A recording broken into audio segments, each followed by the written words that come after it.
Starts right now. Here's Jeff Cameron.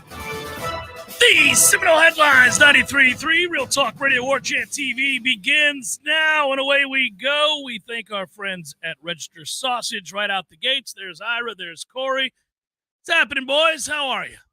Good, man. I feel like it's been with the trip to Ireland. Yeah, we spent a lot of time together. Then went to Charlotte for AC kickoff. So I didn't, the thing when you go on the road is you don't get to you don't get to kind of decide what you're going to eat. Like you don't make food at your house. Right. So you're at the mercy of whatever restaurant you go to or ACC kickoff. They do a fine job of feeding the media. We appreciate it. Ireland, all of our meals were taken care of it. And we were taken around all these places, but we didn't get a choice. Now that football's here, man, I'm going to make the choice to get some registers back in my life. It's been a little too long. You ever do peppers, like sausage and peppers, registers and peppers, or registers? Oh, yeah, we definitely have. For like hoagies, for sure. I don't know why when you were saying peppers, I was thinking of the scene in Goodfellas when he goes, the papers. Yeah, Johnny two times. It was Corey great. 2 times. I kept doing that. Listen, I got Register Sausage, true story, yesterday at Publix. Nice. Yesterday. You didn't have to confront the meat manager. No, in fact, I was not there for sausage. I was there. Hey, now. I was there to get cereal because at my house with 2 growing boys, cereal goes, a box a day, right? So I was swinging by. I was told to swing on by and get some cereal on your way home, and I was. And then I got a text. My son Bryce had grabbed some Register sausage, so there it is. Does he still specify registers? I would think of the Cameron house is just grab sausage. He says registers. Oh, okay. Well, there you go. Grab all right, registers. Good. Yeah. Otherwise, you wouldn't be that you don't have to specify which product you're getting, which you're getting registers. Yeah, but he just says grab some registers. If you live in this fine part of the country, you might be able to get it at your local grocery store. If they do not carry it, talk to the meat manager, request the meat manager, make it happen. If you live outside of this part of the country, go to registermeats.com. You can have it delivered. It'll be delicious. And Ben, well, thank you. Ben, a lifelong Nole. Yeah. And what about Big Ten country? If you live in Big Ten country, well, we could usher in a new era. Yeah, registers is going to take over the Big Ten country. You're West Lafayette, East Lafayette, or SEC country, whoever, or SEC, wherever it is. Bloomington, Indiana. Yeah, they know nothing about registers. Right. Let's go. Just Minnesota, not Boulder, not Lubbock. Stay away from that conference. So you are alluding to where everybody's head is at, which is once again conference realignment. More importantly, Florida State's efforts to get out of this godforsaken conference. Whether you think it's going to happen, most immediately or a couple of years from now or whatever it might be, one thing that we would all agree on is that clearly FSU, and that's rather nebulous, but is interested in people understanding that they want out. In a shocking development. There's some clear-cut answers here, at least in terms of this has been a messaging job from lots of people, probably not just FSU, but it seems to me there are some very specific numbers and things of that ilk out there that made me smile that I've seen in the past, almost exactly in the past. So now it's just a very public effort, which I guess I would ask, what's at the root of that? What's different than when they already did this? Well, I think when you look at the situation, to me, I look at it and compare it to how other schools have left their conferences. And usually it's not this publicly, right? Usually if Oklahoma and Texas know they're going to the SEC, nobody really hears a word about it. And then bang. It actually got leaked by Texas A&M because they were pissed off. Yeah. That's how that got out. You're allowed to say that? You're allowed to say that. You can say pissed off, okay. yes. Because Ira's loosey-goosey with the language. Right. These days, we got to be careful. Yeah. Usually there's not a lot of, leaking of information or public posturing and that type of thing. It just happens. So to me, it makes sense that, Florida State doesn't have everything exactly lined up the way they want it, or maybe the destination they want, or whatever it is. We know, look, man, they've been on the record as any school could be for 6 months. Yeah. That they don't want to be in the ACC for the long term unless something changes dramatically, and there's nothing that can change. Like Jim Phillips came out last week and said, expansion's still on the table. Who are you going to get? Like, who are you other than Notre Dame? And you just admitted last week, you ain't getting them. That's never happening.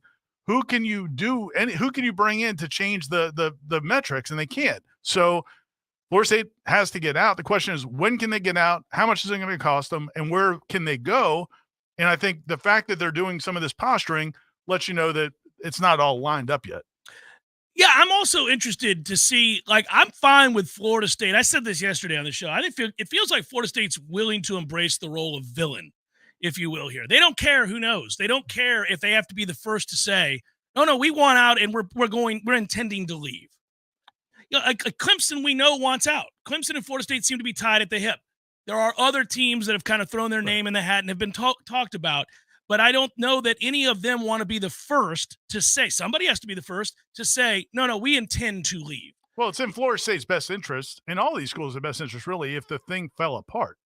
Correct. So you could be beckoning the Big 12 here, too. Yeah. Not saying we want to go, but please, look, there'll be some scraps over here once this thing folds.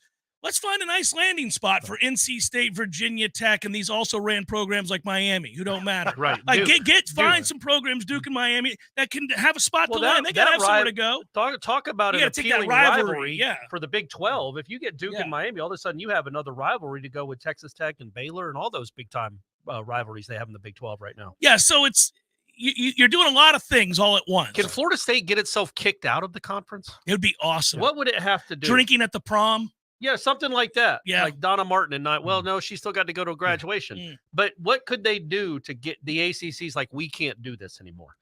You could burn down Snuggy Hill. I don't think that does it. Oh, I think you think George if the Snuggy players would have to do it, not the fans. We just have to be an unruly partner here, a bad actor in the ACC. Yeah. Might be a reprimand. Be a lot of reprimands, but Wouldn't it be funny if Florida State – it would go in their permanent folder. Right, it would right. Go. Yeah, like if Florida State fancied themselves Michael Jordan, like what would have had to have happened? What would Mike have had to have done for Phil Jackson to be like, that's it, you're not playing in the playoffs? Yeah. I mean, Draymond Green just walked up to my guy and punched him in the face in the middle of practice, and they just kept on moving on. And that's Draymond Green. Yeah. But what if Draymond Green? If Draymond did it at every practice, you'd have to start making concessions and be like, I don't know if this is tenable. Yeah, this is going to be a tough thing. He keeps punching Jordan Poole in the face over and over. I guess it would have to be like melee after melee at all their sporting events, including like tennis, softball. But then I think they would just suspend them, but keep them in the conference for the revenue. Yeah. The messaging would be hilarious, too, if as a conference, like Alfred has secret meetings with all the other coaches. Listen, if after the race, one of your guys wants to punch another contestant in the face, it happens. Yeah. It happens. Don't apologize. Try just, walk out. Do FSU. the chop. Yeah, do the chop after you do it. Become the Renegade program again. Yeah, do whatever you want to do. Yeah, that's the thing. And so to me, the whole calculus of all of this is, when can you get out? Nothing to me has changed. Like the question has always been, when can you get out? What's it going to cost you? Yeah. And that's so I think all these machinations are to try to make that as possible as possible. Like, can you get the best place you could go, which I think most people believe would be the SEC. I mean, not that anybody's saying you would never choose the Big Ten or that the Big Ten's not better than the ACC, but I think a lot of people feel like the SEC makes more sense. More logical geographical fit. Yeah. And, again, there's a lot of positives there. They're guaranteeing you they're going to sell a ton of tickets for every home game. Like every fan base in that conference is pretty much, other than Vandy, is going to bring a ton of fans to your games. There's money at stake there. There's the prestige of being in the SEC. Listen, man, we talk to people that cover recruiting, whether it's Michael Langston, Matt from our staff, or other people that cover recruiting. A lot of these players now, all they talk about is the SEC. A lot of the best players want to play in the SEC. I don't know that the Big Ten brings the checkbook. I don't know they bring the same stature with recruits. So to me, there's several reasons why you'd want to be in the SEC. However, whether or not you can get there, and then what would it cost, and when can you get out? Those are to me the variables. But for Florida State, they need to kind of be an agent of chaos to help kind of lube the whole process. Lube the deal? Lube the whole process. Lube the deal a little bit here, my man. Man, if you go to the it's mechanic, a good verb, but you don't use that verb a lot. If you go to the mechanic, they lube. I use the verb lube. Just need a little more lube as possible. Yeah, I'm forever saying, well, why don't we lube it up? Grease it up. Yeah. Lube it up. Well, right. Also, you love the idea of creating some form of like critical mass where these conversations are happening everywhere and everybody begins to panic and say, what if they do this? What if they are announcing they're going to leave? What if we get left behind? Because if you're the SEC, let's say you ultimately want to go to the SEC. And the SEC is, no, we're good. We're good. We kind of want 16. We really don't need to expand. We already have an entity in Florida. We don't really have a cause to do this right now. We're going to stand pat to 24 or 26 or whenever we want to do it. And Florida State's like, nope, that's not tenable. We're not sticking around here till then. Something's got to happen before then. The only way you get the SEC to budge off that is if there's a very real thought that the devil's about to be in your backyard. If the Big Ten is suddenly coast to coast, if the Big Ten has Southern Cal, UCLA, Florida State, Clemson, Miami, North Carolina, Virginia, all of a sudden you risk, as the SEC, being this little cowpoke tiny Southern conference that nobody cares about. Coast to coast is the Big Ten laughing at you. So I don't know. You have to hope that there's a thought that this is where it's ultimately headed and that it would be in their best interest not to let that happen. Well, I think it comes down to ESPN versus Fox, right? Isn't that probably what it'll be?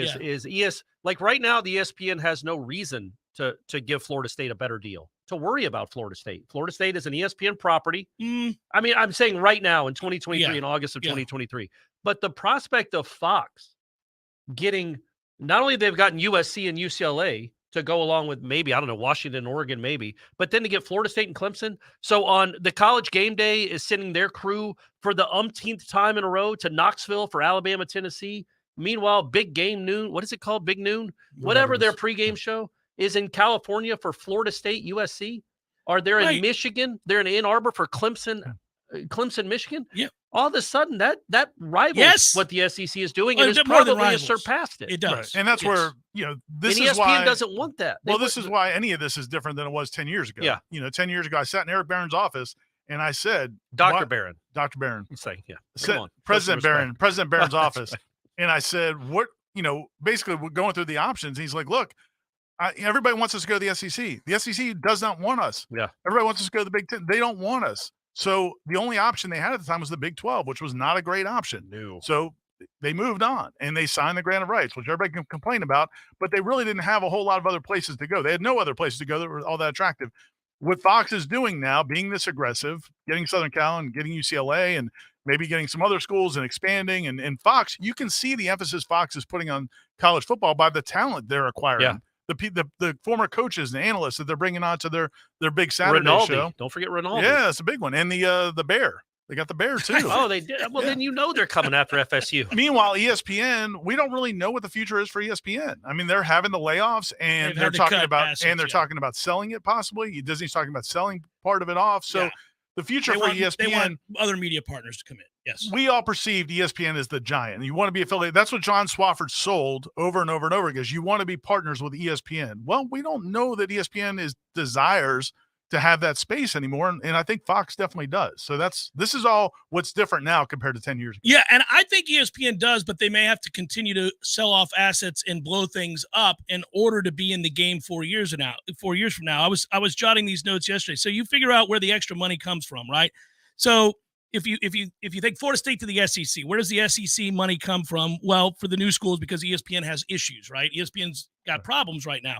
The SEC wants more money to play 9 games. College football playoff wants lots more with expanded playoffs. We've talked about this before. The NBA wants 3 times more to renew their deal in 2 years. ESPN is with the NBA. Obviously, you have that. Major League Baseball, the NHL, Formula One, which is blown up. They want to continue to be part of that. They want to be part. They have deals that renew in 3 to 5 years, all of them. So they're having to pick and choose, what are we going to be a part of? We're still going to be part of sports. We're reshaping this. Well, you need $240 million that you could save annually if you decide to move on from the ACC and blow it up. Then from there, you parse the assets, right? You would look at what's an asset out of the ACC that you would want to be part of a stronger, bigger, more wealthy SEC. Well, Florida State's an asset. Clemson's an asset. I don't know. North Carolina, Virginia, probably, and maybe Miami, right? Those would all be assets. Everybody else can go pound sand and figure it out with the Big 12, like whatever it might be. But you would have to decide, we're making money on the ACC right now, but it's pennies on the dollar what we'll make if we have this mega conference and this only one we have to worry about, as opposed to this other nonsense, because we're going to need to save this $240 million a year we're spending on the ACC and put it elsewhere, because we want to be part of the NBA and Formula One and MMA. Well, they got to pay McAfee. Good point. So, yeah, does all of this lead to a renewed effort from ESPN and others involved to reassess the marketplace and decide, now's the time? We wanted to wait. We wanted to see how long we could play this out, but it doesn't look like that's going to happen. And does Florida State work out a deal? Let's just say behind the scenes, because nobody would be able to admit this publicly. They'd get sued. Does Florida State already have an offer? Very well could. Some people believe they have an offer right now from the Big Ten. I don't know if that's true or not. Right. Some people believe that.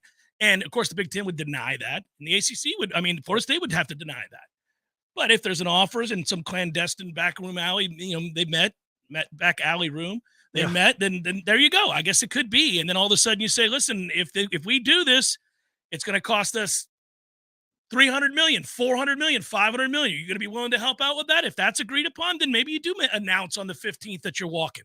But this is all like, it's all been self-evident for months and months, because look, they didn't send Florida State, Clemson, and these other schools haven't been sending attorneys to North Carolina to look at the grant of rights because they think this is where they want to be. I mean, everybody's looking for a way to get out. Yeah, you and I were joking about that before. Like they didn't send somebody up there to look at that because they wanted to have lunch. Everything's fine. Yeah. And Jim Phillips at the spring meetings was like, oh, well, they're just doing their due diligence. No, Jim, they don't do that.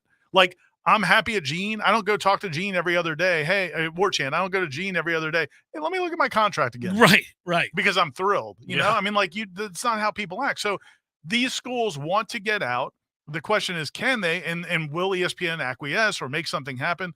But man, talking to these other schools, there's a lot of politics in play across all of these schools in all these states. Like North Carolina and NC State, tied at the hip. They're Virginia, not. Yeah, one of Tech. them's not going without the other. And same with Virginia Tech. The only reason Virginia Tech is in this conference because of Virginia is because the political structure in Virginia made Virginia get them in 100%. And so there's a lot of things. But at the end of the day, the best thing that can happen for Florida State is if the league crumbles.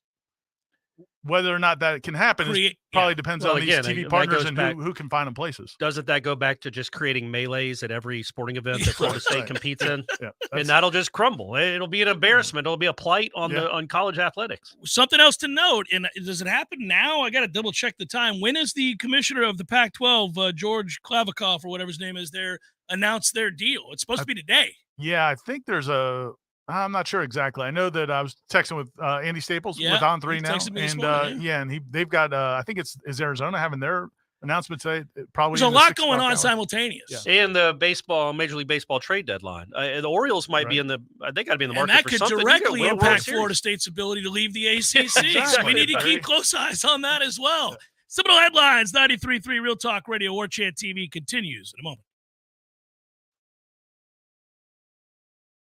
Especially if it's your first home. You're worried about location, school zones, square footage, inspections, insurance, loan approvals, interest rates, and of course the price. Buying a home could be the most significant investment you've ever made. But there's good news. You have our friends at Legendary Home Loans, and they're on your side and in your corner. They're going to go to bat for you. Shannon Young from Legendary Home Loans can help first-time home buyers get up to $25,000 for your down payment. For first responders, veterans, teachers, military, and healthcare workers. And that's not all. Shannon is an expert navigator of the home loan terrain, and you can trust that he's going to get you the most competitive interest rates and guide you through the process every step of the way. Plus, Shannon will also get your closing costs reduced. It's the Hometown Heroes program at Legendary Home Loans.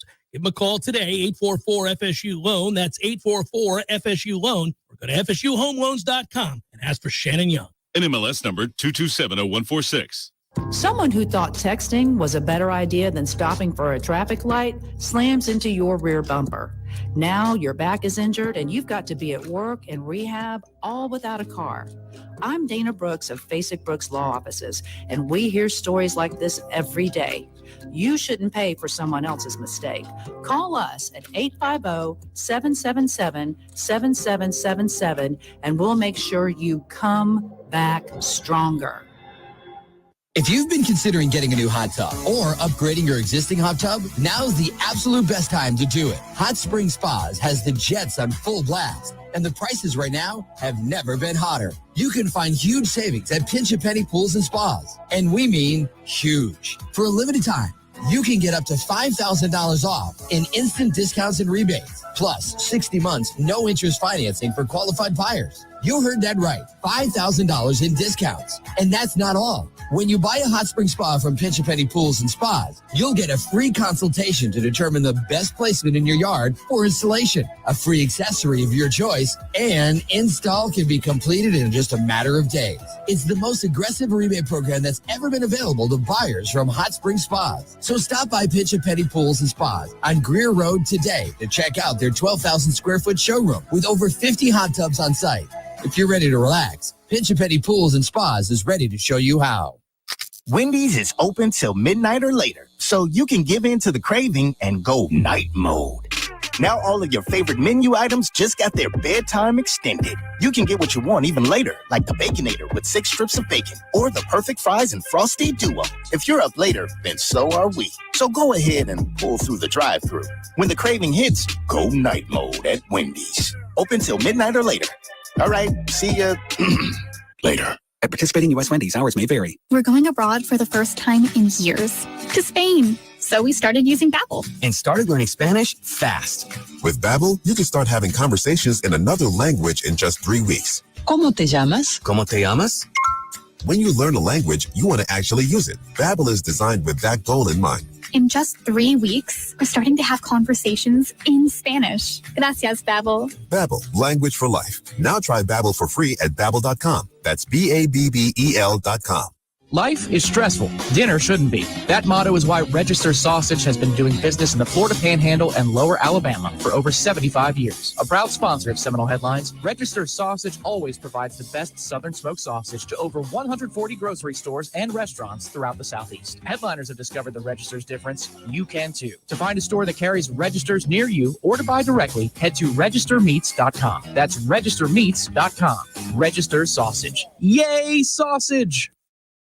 Seminole Headlines returns now. Head to YouTube and search for Warchant TV today to catch the show live or on demand. Now, here's Jeff Cameron, Ira Schofel, and Corey Clark. There's no doubt all this, though, I find fun. Hard to always keep up with and know what's real and what isn't real and who's telling, truths or at least half-truths of nuggets of factual information and those that are just speculating. It always behooves us, I think, to take when you hear a headline or read a headline and say, I'll wait 24 hours to see if that gets debunked. I mean, I certainly think Florida State is in some way involved with the dissemination of some of this information to media outlets because they want that pushed. And that's fine. Other schools By do the it. way, Not, real quick, yeah. Did you listen to Wake Up today? I have not yet. So Aslan, I love Aslan. He's a partner. We all love Aslan. He's a good dude. I He's spent a lot of time partner. with him. I just golfed with him. Ireland, yeah, good times. dude. Yeah. So we're talking about all the realignment stuff. You're supposed to say but ... Go ahead. Well, this is the but. Comes, yeah. He goes, and he goes, I saw on Twitter, I don't know how reliable it is, but somebody on Twitter out in Oklahoma was saying that it's a done deal that Florida State is in the Big Ten. He goes, I can't remember his name. I think it's like Greg Swaim. And I'm like, Aslan, we do not, that guy, isn't he the guy that was Big 12 10 years ago saying all the nonsense? Yeah. I'm like, nope, he's not reliable. He's not a reliable source of information. So I just thought that was funny. Well, the problem with all this is any alignments, the realignment stuff, there's a million people. I mean, the beauty of the internet is everybody has a voice, but the problem is figuring out who has what, what they're saying. Problem is everybody has a voice. And on top of that, whether or not the information they're getting is accurate, to your point. Like, I was talking to Jim Lamar, our old buddy Jim Lamar last night. In between coughing. We were talking about the Big 12 dance back, 10 years ago. And there were a lot of people around FSU who wanted him to write at the time, basically that they're going, like that Florida State's going to go. They're going to leave to try to force these other conferences' hands, and then it's like, and that's not even, it wasn't like FSU's athletic director was doing it or FSU's president was doing it, but like people around, like people that want FSU to be in the SEC might be putting information out there to help. They think they're helping FSU. Well, that is happening all the time with all these schools. And it happens with coaching searches. I mean, the stuff with, remember when they were trying to get Jimbo the LSU job? Yeah. The boosters were trying to get Jimbo the LSU job. So they were leaking that Les Miles was going to get fired. And then the school got pressure and they had to end up having to keep him. But it was, my point is there's stuff going out that's not just from Michael Alford. Correct. Or the administration. It's from people who support Florida State and want Florida State to be where they need to be, but whether or not it's accurate or not, I mean, there's just no verifying any of that. Yeah, because most of the stories will not have an attributed quote directly to an official. They can't. A lot of these guys, even if they are telling them the truth, even if they are telling them, hey, listen, we have an offer or we don't have, I'm making this up. I'm just saying they could never say, yeah, I said that. Yes, we do. They're going to get sued. They can't. And the other point is, like, if there's no, if the schools that have it locked up and they know where they're going and they have a place, you don't see all this. So that's why we know that there's anybody that's saying it's a done deal. And I think Swaim, was one of the people that said they've already negotiated their deal and they're going out or whatever. And it's like, man, if that was true, all this other stuff wouldn't be happening. Is my point. Now they may have some things in place, and then they're trying to make other things happen, but nothing's done. I thought it was interesting, and not for nothing. I think it would be smart to do this. So for so long, Ira, and because we've had this conversation as well, the term ironclad was used surrounding. You don't see that a lot anymore. No, you're not seeing ironclad from people anymore. And by the way, we have friends in the business who used it. The aforementioned Andy Staples did before, and David Hale and others whom we like and who do a good job threw those terms around frequently. They don't anymore. They all have acquiesced to the idea that maybe it's not so ironclad. Well, and it's not just them. There's plenty of national reporters and all the Tobacco Road people. Well, of course, over and over again, they do it. But I think it's interesting. Not only do they not say that anymore, but what was introduced, even if it's not real, was a scenario that was plausible, which was that perhaps there was breach of contract. Perhaps promises were made about the profitability of the ACC network that haven't come to pass. Like this whole idea that there would be no grounds by which a school could file a lawsuit against ESPN or anybody else. When you read, and again, I don't know if that's accurate or not accurate, but when you read this idea that Swofford sold this compelling pitch to these league members that the ACC network, if they stayed and signed this agreement, was going to be worth this, and this, and it hasn't been. You can see where now. I'm not buying all that. I don't buy any of it. That's not my point. I don't buy any of it. Right. I'm saying the point is they gave you an example of, hey, out of thin air, what if something crazy like this happened? Well, my point is, I'm just saying they may want to put that out there, and that's what you do when you're posturing. You that's throw the all point. These things kind of at it. Right. It's like, but again, proving fraud is a whole different thing. I don't think they can. My point was just that they threw something out to show you out of thin air. Well, here's an example of something that probably isn't real, but hey, out of nowhere, I can come up with something that sounds reasonable, even though you and I know that's probably not real. If you talk to enough lawyers, they can create any number of scenarios where they say, well, listen, did he say this? When did they say this? At what time did they say this? Oh, I think we have a case. Sure, they can. Yeah, theoretically, I just think the thing is, if you have all that stuff, you don't need to go to the media with it. Again, this is all just unless you want them to come to the bargaining table. Well, yeah, if for sure, that's what it's about more than anything else, right?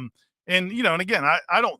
The whole thing with the whether or not the ACC misled Florida State, the problem with that whole theory is it's not what the ACC network makes; it's what those new deals the SEC and the Big Ten are getting. That's the problem. Like nobody in 2012 or 2013, rightly or wrongly, envisioned that the SEC and Big Ten were going to expand the way they did with the programs they did and bring in the kind of numbers they're bringing. So, again, everybody could sit back and say what a disaster was to sign the grant of rights. But to the point, they wanted the ACC network. And I did a story in the time about how they circumvented the Sunshine Laws by having John Swofford came to Florida and met with every trustee individually, so he didn't have to do it in a group meeting, which would have open him up to Sunshine Laws public meetings. So that's nothing new. But the idea then was to try to close the gap that existed then. They didn't realize the gap was going to become what you could say they should have known. Man, I don't think anybody really knew what those conferences. But if were the language might not be specific as to the money value, it might just say this allows us to be competitive. Yeah, but I don't think that's what they would. But either way, the problem with all of it is in 5 years there will not be competitive. Right now they're not really competitive. Yeah, and that's the problem. That's the root of everything. There is no feasible way you look at where the ACC will be in 3 years compared to the SEC and the Big Ten and say they're a competitive conference. They aren't. Not in the sport that matters. I mean, you're talking about $40 million a year. Every year. That decade, that's $400 million less than you've made than Florida, and you're trying to beat you're Florida. Screwed if you stay here. They know that. That's why we're hearing the noise. You know who really didn't really read the tea leaves? Old Jim Phillips, thinking that the SEC would do right by college football and that the Big Ten would be a good group to form an alliance with. Yeah. And that everybody would make sure that their community was taken care of as well as yours. Yeah. For the betterment of all people in the game. Sorry, it's Jim. Like, I feel sorry for Jim. It's not his fault. Right. But I mean, communism by definition is a pretty cool idea. Everybody shares the wealth. We're all happy. Social, unless you're a doctor and your neighbor across the street's a ditch digger. Well, Sure, still, it's great. But you all get, you all good. eat, you all have shelter. You all have the exact same things. But, Sure no, you do. weirdly, that's not how life works. That's not how humanity works. Man, it's fun. Seminole Headlines, 93.3 Real Talk Radio, Warchant TV continues in a moment. Now, when teachers return to the classroom in the next few weeks, they will have more resources to keep control of their classroom. A new law asserts that a teacher's discipline is necessary to keep a safe classroom. This comes as federal data shows more students are being disruptive in schools across the country. During the 2021-2022 school year, there were more than 174,085 out-of-school suspensions across the state. A new state law is trying to fight those disruptions by codifying the Teacher's Bill of Rights. It gives teachers the benefit of the doubt by assuming any discipline they use is to maintain a safe classroom. It also gives teachers an avenue to request a special magistrate if they feel they aren't getting the support needed from their school. This is primarily to be used as a last resort. This law also provides incentives to help recruit more teachers by offering signing bonuses to veterans and first responders who want to teach, launching a teacher apprenticeship program, and a dual enrollment scholarship for teachers. This is Rachel Anay with Real Talk 93.3 Local News Update, brought to you by Macklemore Systems, Tallahassee's go-to Mac store. Check them out online at MacklemoreSystems.com. This is meteorologist Paul Trombley with your Real Talk 93.3 weather update. Sunshine mixed with clouds at times this afternoon with a chance for scattered storms. High at 96, northwesterly winds 5 to 10 miles per hour. Chance for scattered storms again tonight. Lows level off around 75, partly cloudy skies. Chance for scattered thunderstorms tomorrow. High temperatures reach up to 94, cloudy skies with a few peaks of sun. This report is brought to you by the Lawn Johns. For all your landscaping and lawn care needs, visit thelawnjohns.com. Right now, 95. Discover seasonal sensations full of passion and flavor at Café de Martín and El Bar, a one-of-a-kind culinary and cocktail concept created by classically trained chef Martín Araujo. This summer, escape to your own Peruvian paradise in the capital city and experience handcrafted, colorful, refreshing cocktails like the Chilcano de Maracuyá, made with authentic pisco, mixed with lime juice, passion fruit, a splash of ginger ale, and bitters. Or enjoy a classic pisco sour made from grapes produced in the nutrient-rich lands of Peru. At Café de Martín and El Bar, everything is handmade from fresh ingredients con amor y pasión, with love and passion. From the moment you open the doors, you're immersed in the culture and transported to Tallahassee's only upscale Peruvian culinary experience, full of surprises with every dish and every drink. It's Café de Martín and El Bar on Capitol Circle Northeast in the Esposito Shopping Center. Open Monday through Saturday for lunch, happy hour, and dinner. Online at cafedemartin.com. Life is stressful. Dinner shouldn't be. That motto is why Register Sausage has been doing business in the Florida Panhandle and Lower Alabama for over 75 years. A proud sponsor of Seminole Headlines, Register Sausage always provides the best Southern smoked sausage to over 140 grocery stores and restaurants throughout the Southeast. Headliners have discovered the Register's difference. You can too. To find a store that carries Registers near you or to buy directly, head to registermeats.com. That's registermeats.com. Register Sausage. Yay, sausage! Seminole Headlines returns now. Head to YouTube and search for Warchant TV today to catch the show live or on demand. Now, here's Jeff Cameron, Ira Schofel, and Corey Clark. You know what I realized, boys? That since the last time we got together, Florida State has launched themselves into the top 5 in recruiting. How about that?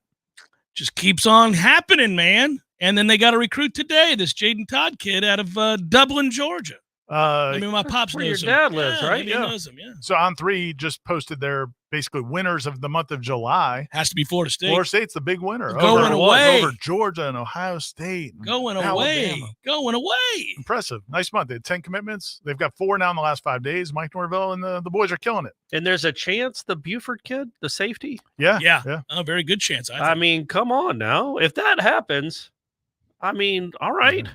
What else? I mean, obviously they got to start winning championships on the field. But the one question you had about Norvell, and it really wasn't fair because of the hand he was dealt, was, okay, can he recruit at an elite level against these guys? And, you know, it does help, quite frankly, that you have a really strong collective. But what hand do you think he was dealt? Was it a 2-7? What? Oh, that's a toughie. Was that what he was dealt? Is that the hand you said? I'm a fold right here, boys. I'm a fold. It's still Florida State. It wasn't so I'm going to say Hang it's in there. 2-7 suited. So you got a chance at a flush. nice one. I'm hanging in. Yeah, I got a chance. I want to see some diamonds. Let's go. We might get 2 diamonds on the flop. But yeah, it wasn't a great hand. But yeah, so now if this holds, you're talking about a top 10, top 5-ish class where he's beating out real schools for elite commitments. That was the one thing he hit the portal. We know he can run offense. He's a good coach. He's good at hiring coaches. Now he's proven he can recruit at a Florida State level too. Just for fun, I have to tell you that every time I see a picture or video footage of Cam Davis from this class, oh my gosh, I'm just done thinking about anybody else. I don't care about Chrome and Hawk. I don't care about anybody. I just want to watch Cam Davis. I want to watch him walk around. I have a feeling he's going to be a mean son of a bitch running the football. That's what it looks like to me. Just like he's ridiculous. The size of those legs, sort of the shiftiness combined with anger, the low center of gravity, that's going to be a problem for people. And I want to see how far he can hit a baseball. Yeah. Because he's a big-time baseball recruit, right? And, he's a guy that, talk about fighting off the big boys for literally, he's been committed for, it seems like 2 years now. And since he's been committed, and Alabama wanted him. Everybody has said that George is going to come get him whenever they want him. Like that was the talk for so long. And man, the kid, if he flips at this point, it would be something because he has made it as clear as possible. He comes down every other week. It seems like, he doesn't have far to come from Albany, Georgia, but he is as locked in as you could possibly be. Yeah. You give me a running back that's under 5'10", that runs that low with legs that big, you could just picture a whole lot of yards after contact. Yeah. That'll happen a lot when he is here. And I don't often get excited about running backs. You have to be outrageous on tape coming out of high school for me to be like, oh my goodness, this is different. But when you see body types like that and the speed and the feet, man, as soon as he plants, it's exciting. Just an aside. And then we had ACC kickoff last week. We haven't talked about that yet. It's garbage. The ACC kickoff is garbage.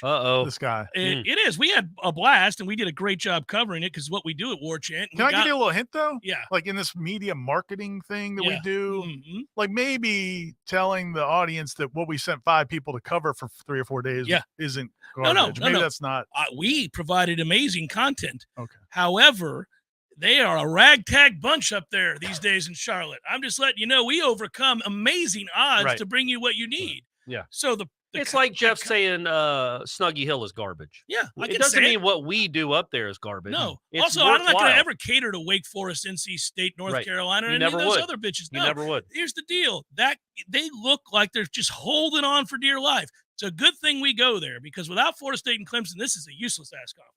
So you missed a big crowd on Thursday for Clemson. Yeah, I've seen it. The question I had was what the crowd would be. It's still the Clemson conference right now. And Clemson, as we should note, was picked by the ACC to win the conference. We said they would. We predicted that. No I surprises thought there. It was like they had 103 first place votes. Florida State had 60 something. Like that seems about right. Mm-hmm. And that's fair. I'm fine with it. It is fair. They've beaten us 7 straight times. And they've won the conference every year. I got no problem with that. Yeah. I'm not dogging Clemson. We got to go get them. We knew that going in, and so I'm not surprised that would be the vote. Varied opinions on what's going to happen with their offense with Cade Klubnik and the new coordinator. I've talked to a lot of media. There's a piece up on our site right now, warchant.com, where I talked to a lot of different people from different media outlets around the ACC, some national, some team specific, and a lot of varied opinions about whether or not Cade Klubnik is the guy that looked great against North Carolina, and then just awful against Tennessee. And then you have a new coordinator, but there's questions about them at receiver, whether or not the offensive line's much better. So that's, even though Clemson's the pick, nobody I talked to up there really was like, oh, they're fine. Yeah, this isn't like 2 or 3 years ago where it was fairly obvious there was no challenger. They got a real challenger, and there are questions about personnel because they've refused to get anybody in the transfer portal. And so Dabo's antiquated backwoods way of thinking may backfire on him here, which would be a wonderful thing. And, even in that close-knit cult of Clemson and the media that buy into it and feed it, even they are kind of like, well, now, Dabo, we get you. You're our Jesus, but this is problematic. One other tidbit on that little juicy tidbit I got out of that from talking to some different people in the media. Let's hear it, man. So, Dabo is pretty well liked by the media. Less and less so, I think. No, but at the time, the first 6, 7, 8 years. Oh, without question. Yeah. And but apparently, man, like it's soured on a lot of people. Just he's not as accessible, much more argumentative, much more dismissive. I mean, you see it in some of the exchanges. You do, yes. And basically, one person put it to me that like there's a lot of people in the media, more nationally than locally, but across that are just waiting for the chance to go after him. Well, which will be interesting, man. Because so like maybe he'll go 6-6 this year. It can happen. My point is though, like that creates that. Yeah. You know, I thought Jimbo getting off line and off message, part of it was like him worrying so much about people attacking FSU, and he had to, you know, it's just like it gets you off your mark. And I'm curious to see how that plays out. Yeah, and he's not a guy that handles criticism well. Right. He's shown that time and again. So God forbid anybody second guess their modus operandi. Right? Hey, why is it you look all around you in this conference? We've watched teams flip their roster. We all around the country. We've seen this play out. And you don't want to do it. And why is that? And, you know. Well, then he's going to say, well, am I not winning the conference? Are these teams better than me? That's his that is what he's going to say. It's an attack. It feels like it's an attack on him. But the reality is you're not just trying to win this conference, buddy. You're a national championship program. Yes. And you can't, in the current way you're doing it, the current landscape, it doesn't seem feasible that you're going to win a national championship. Well, they don't seem as dominant by any stretch. I think Clemson fans would tell you they know they're not nearly as separated as they once were. They feel like the 15 version of Florida State a little bit. 15, where you can start to feel it coming off the tracks a little bit. Yeah, absolutely. Seminole Headlines 93.3 Real Talk Radio Warchant TV continues in just a moment. Orthodontists in Tallahassee can straighten a smile, but at Birch Orthodontics, they're dedicated to providing the finest care possible. The experienced and friendly staff is trained in all of the latest techniques. So whether you need standard treatment like braces or Invisalign, or you have a more complicated case requiring extra attention, Birch Orthodontics is here for you. Set up your free consultation today by visiting birchorthodontics.com, BURCH orthodontics.com, or call 850-877-1692. At Birch Orthodontics, they create beautiful smiles that last a lifetime. When I get home from work, I'm ready to relax. So I call Swain Pools and Spas and put my pool in the back. I call Swain Pools and Spas. Now I'm soaking up the fun when I want to. Swain Pools and Spas is your pool and spa everything store. Swain sells them, Swain repairs them, Swain renovates them, Swain services them. Swain even has pool and spa supplies. And they'll test your water too. Nobody, and I mean nobody, knows more about pools and spas than Swain. Almost 40 years of quality, reliability, and service. Look for the big Swain sign on Tharp Street. Call them at 386-7113 or online at swainpools.com.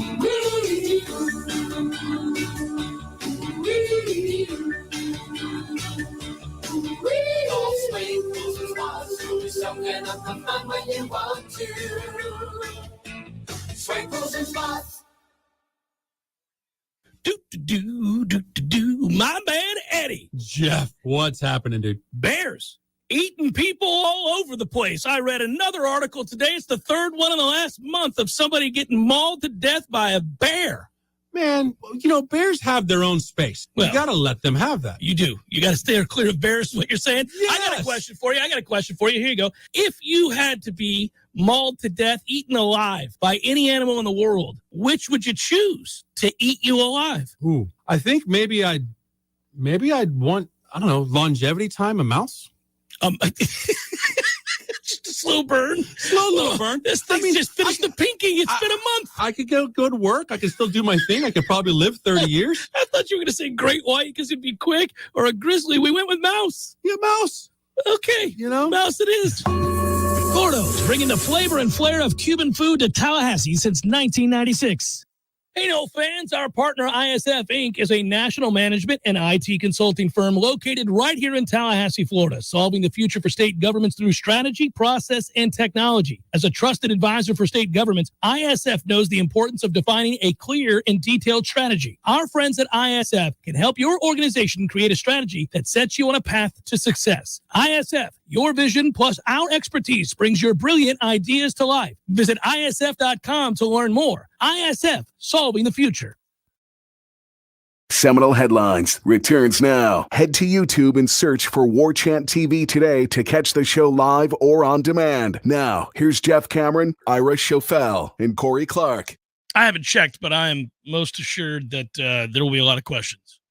The Braves got Brad Hand, reliever from the Rockies. He's been around for 25 years. Yeah, 3-time All-Star. I forgot Brad Hand was still in the league. I did too. Has a 4.50 ERA. So I don't worry about ERA, Corey. Let's check those advanced numbers, buddy. He didn't get helped out. Not a lot of ballpark. strikeouts. Not a lot of strikeouts. By the either. way, while we were in Ireland, Jeff's like, you guys really have Frazier on your team? He stunk with the Bucks or with the Rays.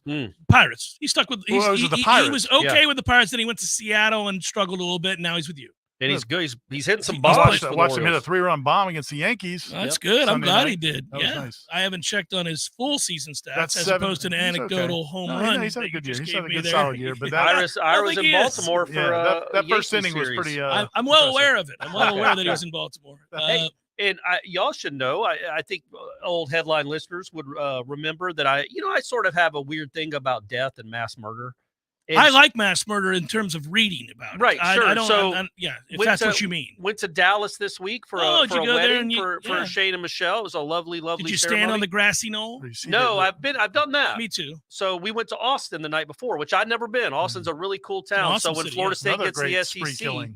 when Florida State gets the SEC, I want that. By the way, it was a better city 10, 15 years ago, but it's still cool. I didn't realize it was as big as it's like huge. a real city. It's a huge. big city. But anyway, so back in college, I did a speech on Charles Whitman, who climbed the top of the tower and firing shot away, buddy. 45 people. And so I got to see the tower, got to go inside the tower, didn't go up. They weren't giving tours. Did you tours. get to take a picture with any of his relatives? No, I didn't. And they have a weird little memorial, but it's kind of off to the side. It's almost like they don't want people to know about it, but there is a memorial there. Like And the University of Texas doesn't want to highlight the spree killing? I guess, but and then driving from Austin to Dallas on Friday, Stephanie and I stopped in Waco. Oh boy! At the site of the Branch Davidian compound. You guys know how to have a good time. Yeah. Did you lay a wreath or something? What did you? No, it got actually kind of creepy. There's an address that you can look up on Google. There's no real memorial for it. No, imagine but that. Branch Davidians still lived there on the property. Oh, yeah. Now, obviously, they had to rebuild. But so is that too soon for that? It's been 30 years. I didn't even mean to say it like that. So that's like a 13-hour drive, though, right? Like you couldn't have. There weren't other spots you could have hit on the way back, like some spree killings in Mississippi. Absolutely, Iron. Next time when Florida State is traveling to Texas for an SEC you get game, the map out, Corey, and you start placing the pins where the best and most prolific. Yeah. But what was cool, not cool, but they have a gate, and it says on the site, if the gate is open, you can come in and drive around. We're barbecuing. We just want a $10 donation, and I'm like, I'm not donating to this. I got it. Come on, it is too soon for jokes like that. That's good. Come on. But they have a sign that says the Branch because they're trying to. I guess they're trying they want to to separate themselves. They're rebranded for the younger generation. Just says the Branch. But no, it was really creepy. I did not pull in, but it's down a dirt road. Stephanie got out and walked around. Cool. And then we got in our car and went to Dallas. Really worth your time. Paying respect. You weren't paying respect. Well, I'd like to see historical landmarks, I guess. Goodness gracious. You watched the documentary, didn't you? Oh, yeah. I watched all of them. Really, really good. So that another reason for Florida State to be in the SEC is you get to see sites like that, Ira. Sadly, I think it wouldn't matter which conference you're in. You can find sites like that, buddy. Not Waco, though. Waco is a whole different ballgame. No need to be in Waco. At some point, you'll start your own true crime podcast, and you can keep all this to there. And not bring it into Seminole Headlines? Just a thought. I don't know. Just a thought. And even, Corey, you've never brought this up to me, and I'm right down there with you with that path. I've read those books. Yeah, those when we were in L.A. for the championship game, he did the whole. Ira was with us. Ira was with me. Yeah, we went to the Sharon Tate murder site. That was creepy, right? Don't forget La Bianca. Yeah, come on. We drove past the Viper Room where River Phoenix died. We did it all. I saw the Viper Room as well. And we also did you go curl up in a ball by the front entrance no, there? No, but you didn't do it. I wanted the to see how morbid you were going to get. I don't think you were with us on that one. I think you were hanging out with family. But we drove to Nakatomi Plaza. Yeah, you did. For the diehard. So I see all the sites, man. So when I'm in a city. The fictional terrorists. Whatever. There was R.I.P. to Takagi. So whoever was. I'm watching closely because I want to keep people updated on the football-related stuff here.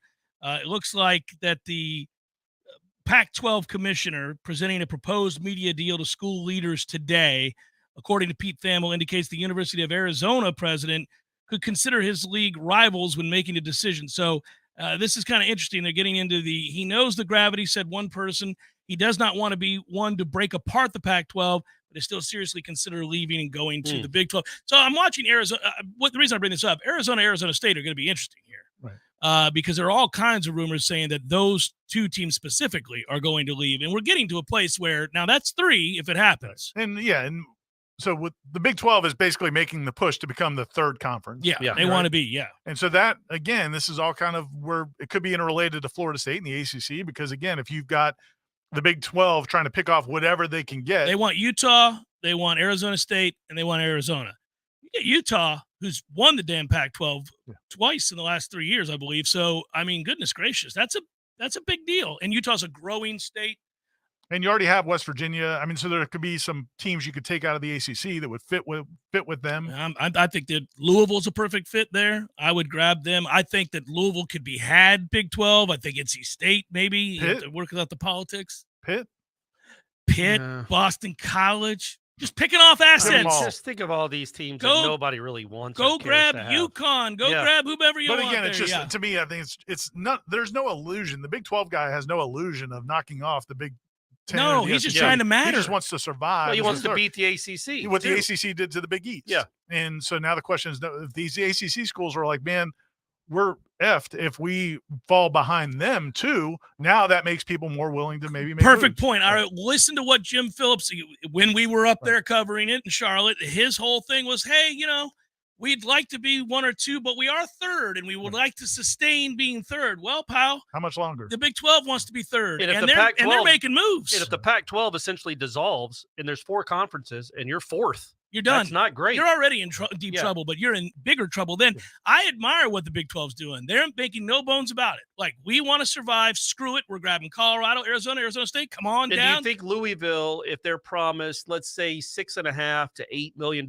more per year? Yeah, why is wouldn't that you? enough to leave? Why wouldn't you do it? Because of the travel and everything else with everything. I mean, it is asking a lot of your fan base to have to go to Lubbock, Texas, but they don't travel well anyway for anything. But that's what it'll come down to is over the course of the run of the grant of rights contract.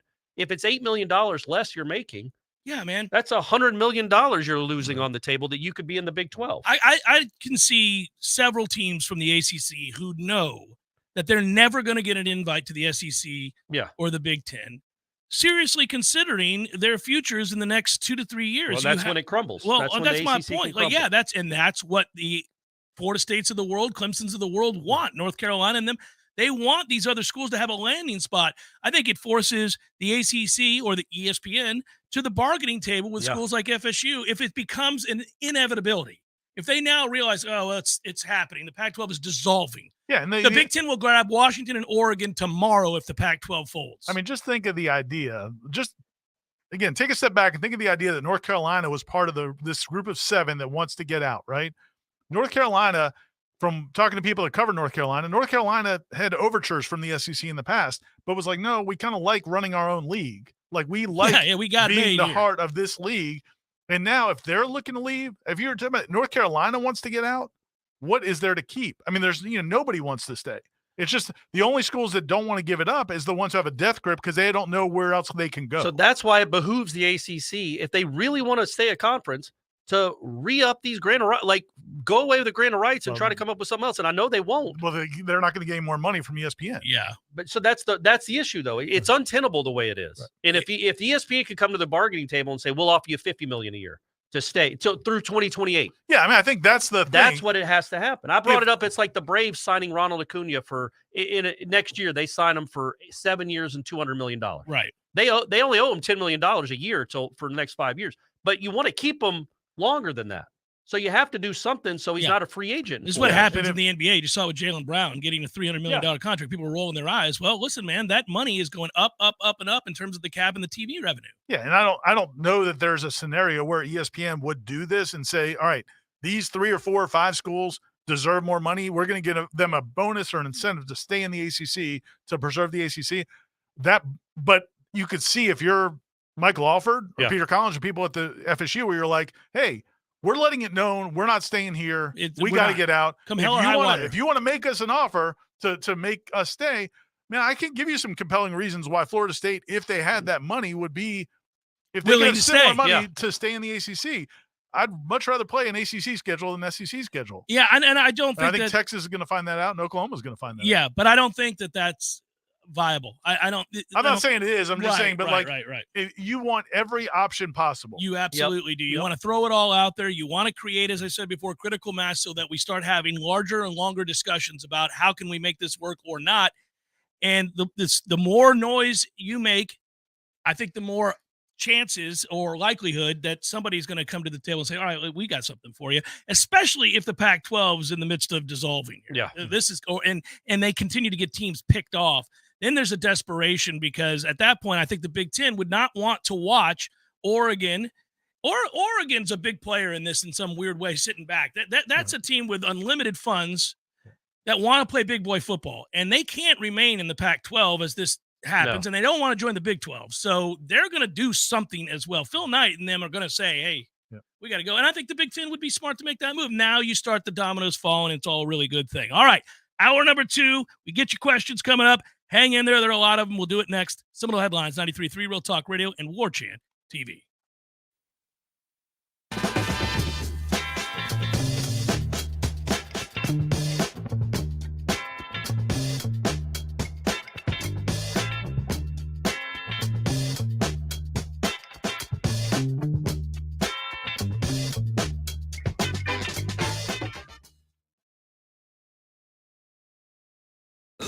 Local on Real Talk 93.3 WVFT, Greta, Tallahassee. The latest betting odds and live movements from Vegas. This is your action update. Now here are your latest lines from our guys in the desert. Tampa Bay Rays have acquired white-handed pitcher Aaron Savali from Cleveland for a first base prospect. Savali 5-2, a 2.34 ERA in 77 innings pitched this season. Yesterday, the Rays over the Yankees 5-1 as another 55 road favorite. Today, Tampa Bay with Zach Eflin on the mound, -108. At the Yankees, -102. Carlos Rodon pitching for the Yankees, 8.5 over the total in the Bronx. Atlanta Braves yesterday upset by the Angels 4-1. The Angels another 85 underdog in that one. Today, the Braves -250 on the money line against the Angels, +210. Get your free VSiN subscription right now at VSIN.com. For more sports betting news and information, go to VSIN.com. Mike Son at Real Talk 93.3. Right now at Wendy's, when you buy either Dave's Single, Spicy Chicken Sandwich, Medium Frosty, or 10-piece nuggets, you can get another for just $1. Your dollar never tasted so good. So it's obvious what everyone will get, right? Definitely nugs Spicy and chicken a sandwich. Dave's Single and a Frosty for me. And a Frosty. Okay, who said Frosty and a Frosty? Pick your obvious choice. Choose wisely. Choose Wendy's, buy one, get one for $1.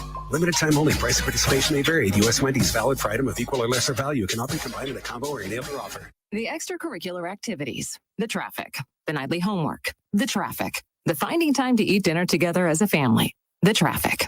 Back to school can be stressful. Thanks to Ziploc, meal prep doesn't have to be. New Ziploc bags with Stay Open design have a patented stand-up bottom that helps keep the bag upright and a top grease that folds and holds for easy filling, unlocking a second set of hands in the kitchen.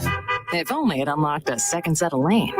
New Ziploc brand freezer and storage bags with Stay Open design from S.C. Johnson, a family company. A cup of Joe, Java, brew, go-go beans, brain water, liquid lightning, wakey juice, whatever you call your cup of coffee, you're missing out if it's not Grassroots Coffee. At grassrootscoffee.com, you'll find an easy way to order the best roasted coffee beans available. It's very simple. Choose the blend you want and how you want it ground, and the bag you receive will have the date your beans were roasted and packaged on it, all written by hand and signed by the roast master himself. You'll know that's as fresh as it gets. You can get Grassroots outside of your house also at some of your favorite restaurants in town. Next time you're out to eat, try asking for Grassroots Coffee by name, because there's a good chance they will have it for you. And if you own a business, Grassroots Coffee has options to stock your break rooms with all the productivity powder your team needs. Plus, like some other options that you'll find at work, Grassroots Coffee actually is a part of our community. Hit grassrootscoffee.com today and get yourself a treat. Some locally owned, locally roasted, and locally loved Grassroots Coffee.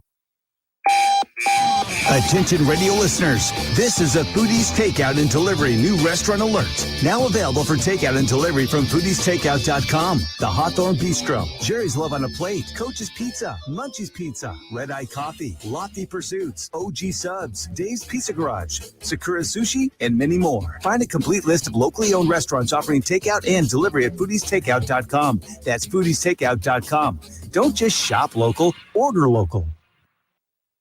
Many orthodontists in Tallahassee can straighten a smile, but at Birch Orthodontics, they're dedicated to providing the finest care possible. The experienced and friendly staff is trained in all of the latest techniques. So whether you need standard treatment like braces or Invisalign, or you have a more complicated case requiring extra attention, Birch Orthodontics is here for you. Set up your free consultation today by visiting birchorthodontics.com, B-U-R-C-H orthodontics.com, or call 850-877-1692. At Birch Orthodontics, they create beautiful smiles that last a lifetime. It's time for Seminole Headlines, featuring Warchant.com's Jeff Cameron, managing editor Ira Schofel, and senior writer Corey Clark. Your weekly dose of all things FSU, pistols, and pies starts right now. Here's Jeff Cameron. Hour number 2, headliner questions coming your way in just a moment. Seminole Headlines brought to you, as always, this hour, every hour, all the time. The support from Birch Orthodontics, greatly appreciated. Just saw Dr. Birch yesterday morning, bright and early, 8 a.m. The 8 a.m. appointment's the way to go, buddy. Nice. Did Clark still have, is he still in braces, or is this just you and Dr. Birch talking Florida State football? Over coffee? Yeah. Before the day gets started?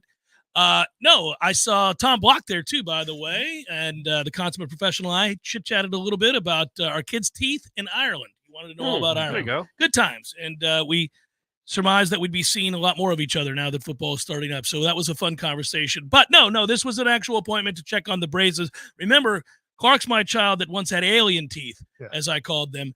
And he's embraced it. It took over time. It took time for him to get used to the abuse, the verbal abuse. But now he loves being called alien face.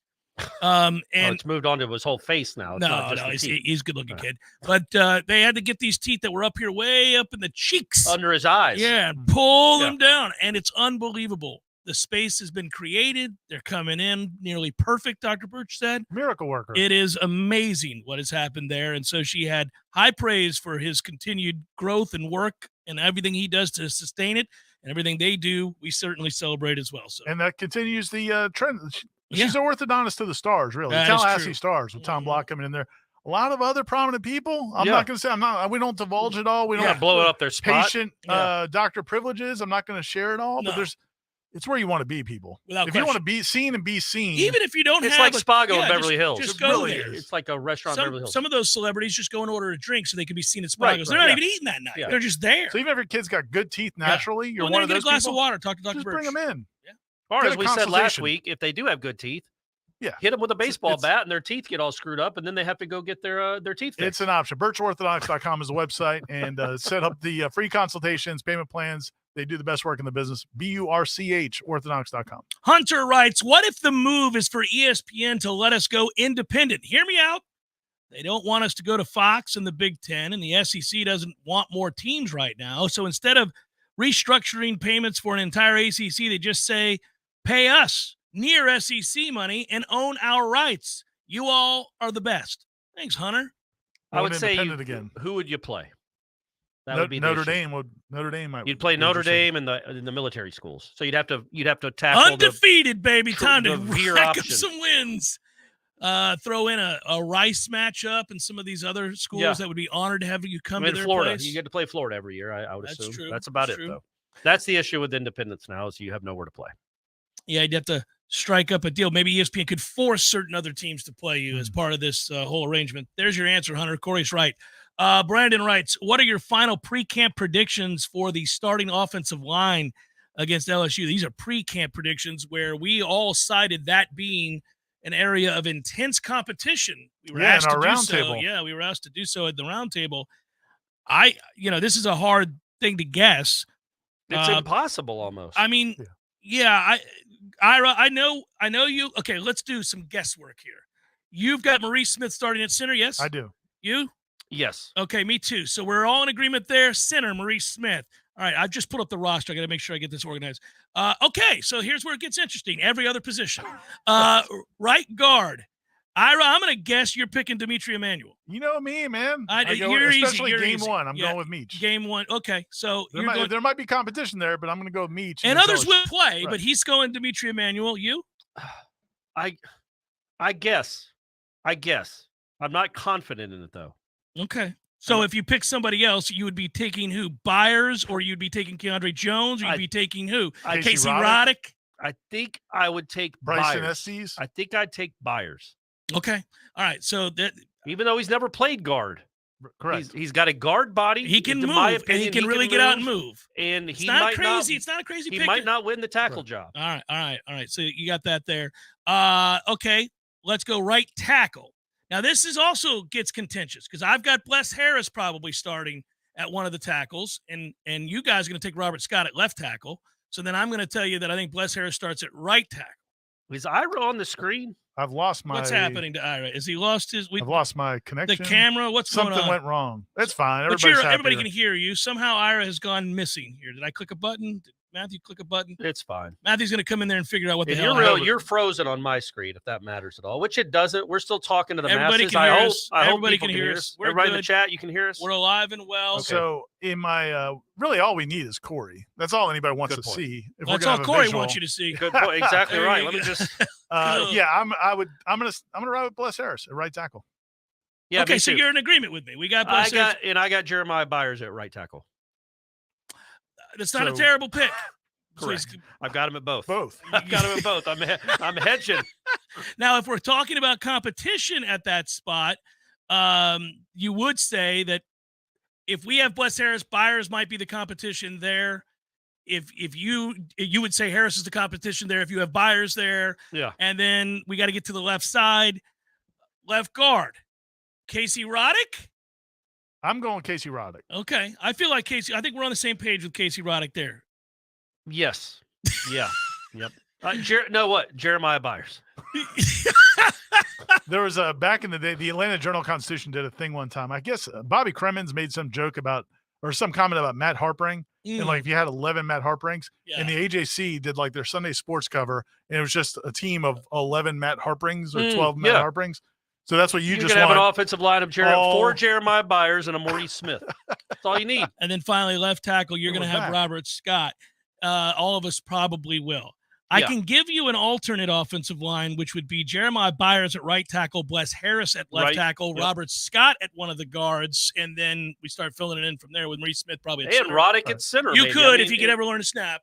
Yeah, and I thought maybe the most interesting thing at the ACC kickoff, which I didn't think was garbage. Some other people did. Right. I thought the most interesting thing at ACC kickoff was Mike Norvell towards the end of his time talking about the offensive line and how, listen, we may not just play 5 guys. Right. And that was cool. It may be because of matchup. It may be because of we got to keep people happy. Game plan. It might be because of keeping people happy. Jeff, you played tight end in high school. Yeah, briefly, So I was thinking about this. I talked about this on Wake Up Warchant, wildly popular. Could you see a scenario where just stole my thing? He did. Well, no. Well, they're both wildly popular. What do you want to say? Straight up stole it's my. Fine. It's incredibly. He tried to sneak it in. Incredibly popular. Okay. Go incredibly ahead. Astoundingly Pretty popular. Pretty popular. Would you in the second drive of the second quarter? Would you rather have 100% fresh Darius Washington at left guard than a 74% fresh Jeremiah Byers? I know that never happens on offensive lines, but it happens for defensive linemen. Yeah, so you could the rotate continuity and the way you work together. It's the communication, right? It is, and that's why you don't see a ton of rotation. Now it's possible. But if they're huffing and puffing in the September. Also, situational football matters, man. Yeah. Some of these guys in short yardage situations are better options than when you're in the middle of the field and it's run pass and you're playing tempo. Let's say. I mean, there are some guys that are specialty players here. And if Roddick gets the snapping down, we'll see.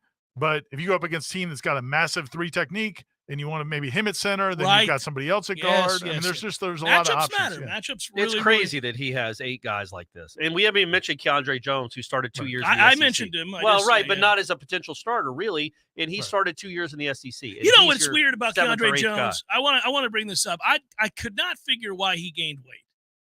I thought that was odd, Ira, that he gained weight. When we did the whole thing about, and the reason I'm saying this to Ira is because we were all together when the or at least the same day when the media guide came out with the weights. There weren't a lot of surprises. There weren't too many things where you're like, oh my goodness.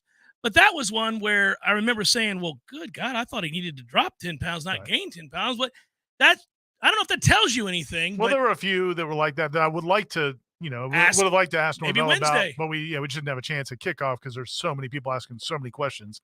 And he expounds upon what he wants to talk about. So, all right. Kyle writes, hello, gentlemen. Will this be the Seminole Headlines episode with the biggest Seminole Headlines curse if FSU announces they're leaving the conference?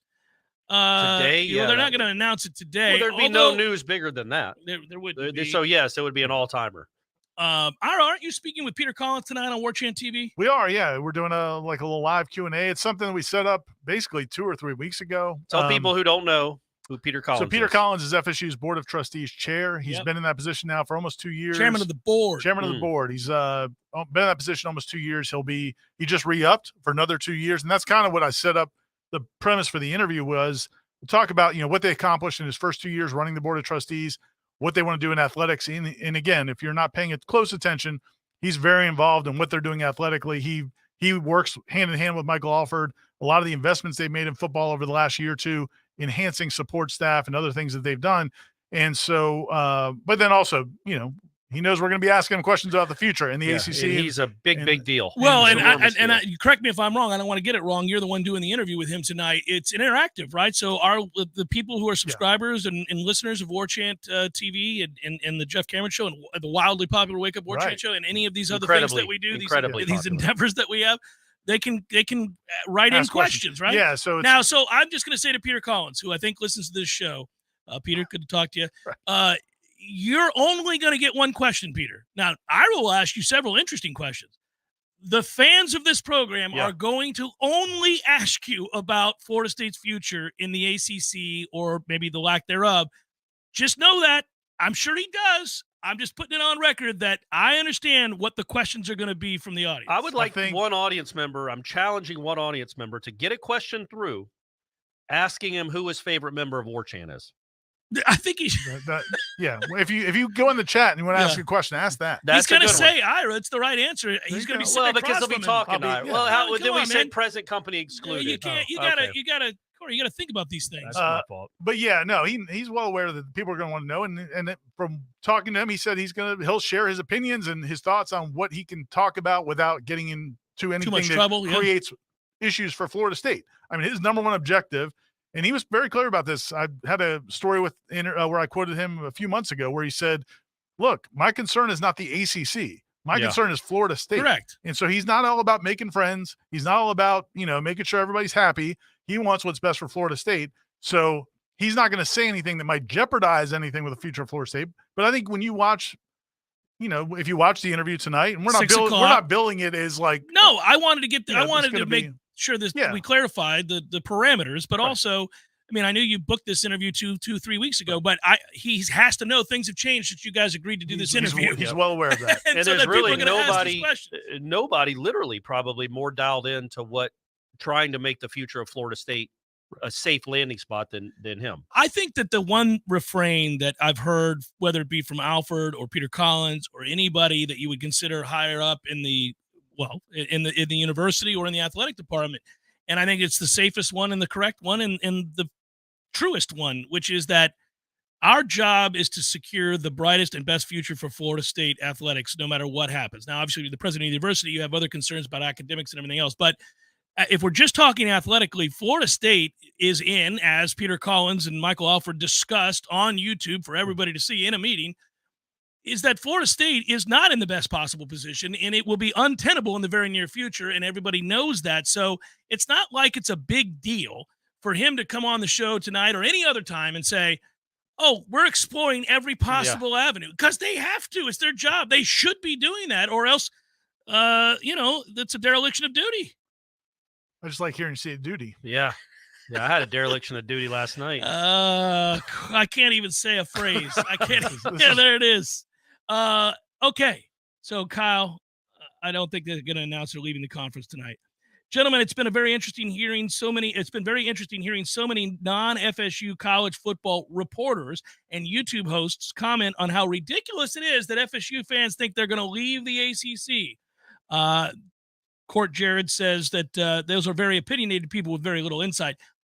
It's interesting to me. I will tell you that there's no chance if you cover college football professionally, you do this for a living, college football as a whole, there's no chance you believe Florida State long-term is in the ACC, period. You just don't at this point. And that's what I would say is one of the things that's been interesting to see the changing tenor from some of the people that have been around the ACC for a long time, or like you said, some of the national reporters who a few months ago or 6 months ago were saying, it's going to be 2036. They're locked into this grant of rights. And now it's basically much more along the lines of, man, the ACC, the future's bleak, and it's just basically a matter of when. I mean, I didn't hear anybody, even people that have been around the conference for a long time, speaking confidently about the future of the ACC. You think Texas and Oklahoma was like the final straw?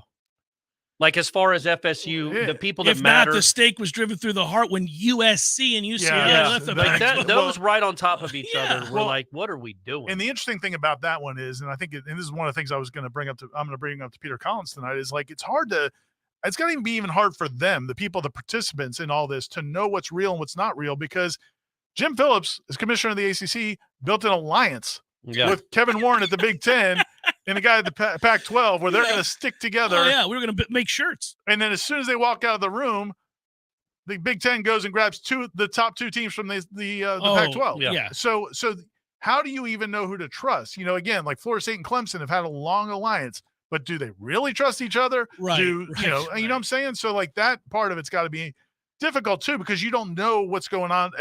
Everybody's out for themselves. The hard part is that Jim Phillips had overwhelming evidence that there were people who were not going to, I guess, have some sort of empathy for the ACC's plight. And he was reliant on it. He was hoping that they had, the better angels of their nature would show through because they cared about college football more. Come on, man.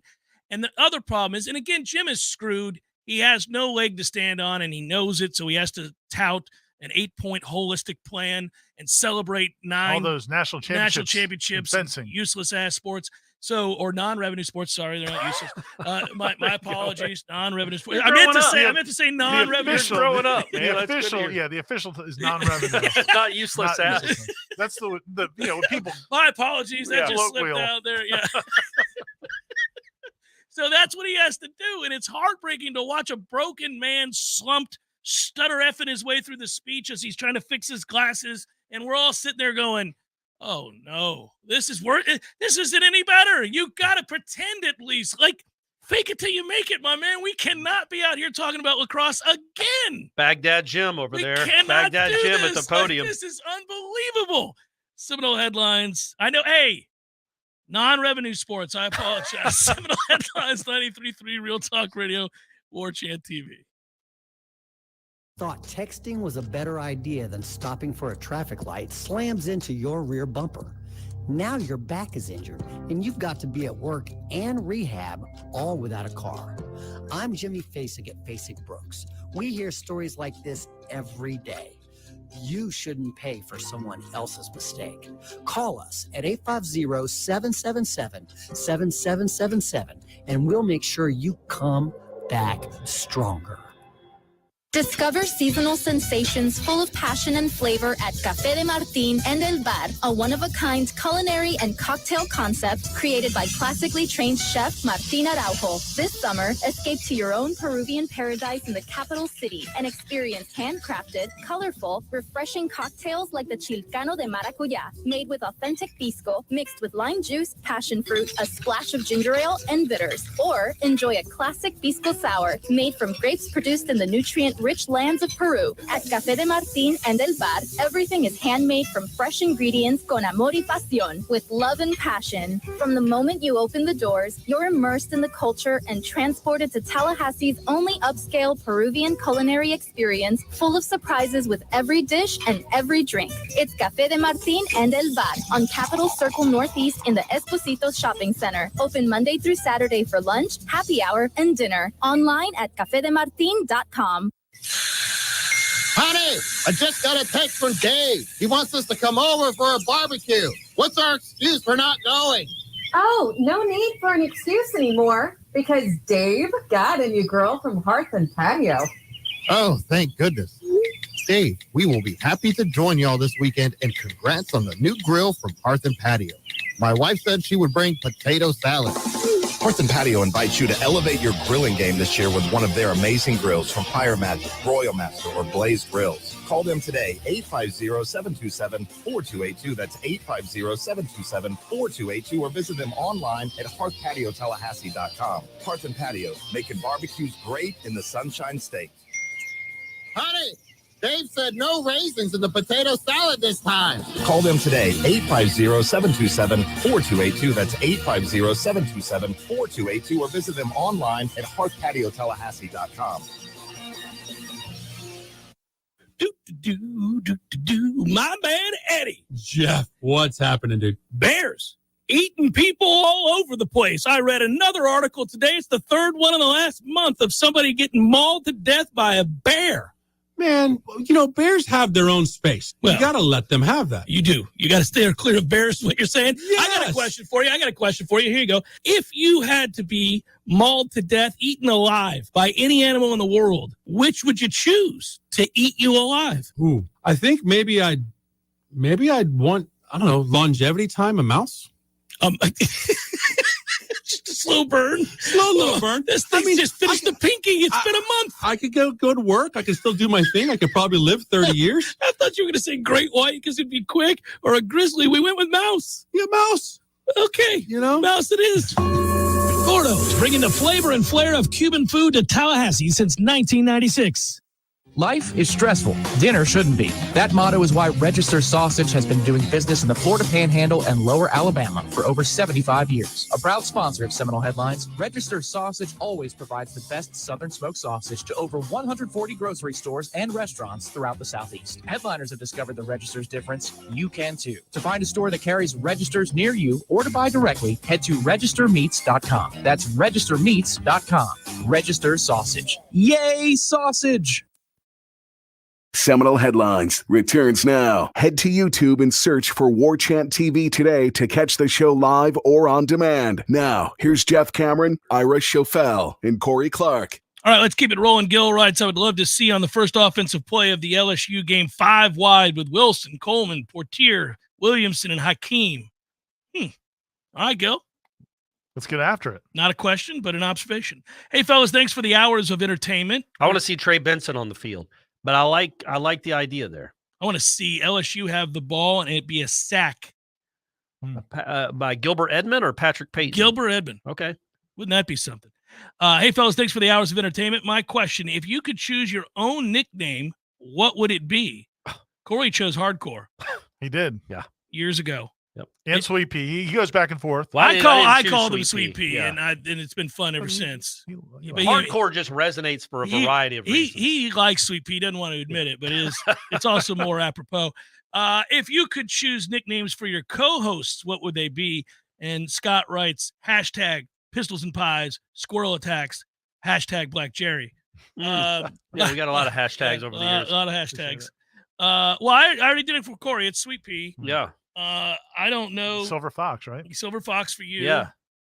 A lot of you guys just call me Badass. The great one is the that Badass is here in 5. No, Badass if he will be calls here in us 5. Sweet Pea, Silver Fox is not a pejorative either. I don't think it's a pejorative. Why do you take it as a pejorative? I think Sweet Pea Little is insecure. No man would want to be nicknamed. No, Sweet what if you Pea were? unless What it's if you? Pernell Whitaker? What if that you? was because his first name started with P. But also, man, he was a master of the sweet science. But his name is Sweet C. I'll take Sweet C.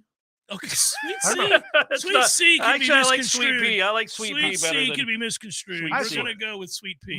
Look, man, I'm getting old. I may not remember things exactly right, but I'm 99% positive that Jeff Bowden told me that Fred Rouse left him a voicemail that started with, Coach, JB, this is Freddie P. and blah, blah, blah. Yeah. But Fred Rouse's middle name is not. There's no P. But he just liked that Freddie P. He just liked it. He just spun it off that way. There's something nice about that P. You get a Sweet P in P, there. Yeah, baby. it's a good letter. We're going with it. We're too old to be come up with nicknames one on for each Jeff. other. It's all right. It's, just go with the standard Camster or whatever you want. Travis writes, far-fetched idea. Why doesn't FSU Useless ass. There you go. That's I a like good that nickname one. for you. Useless ass. Jeff is here.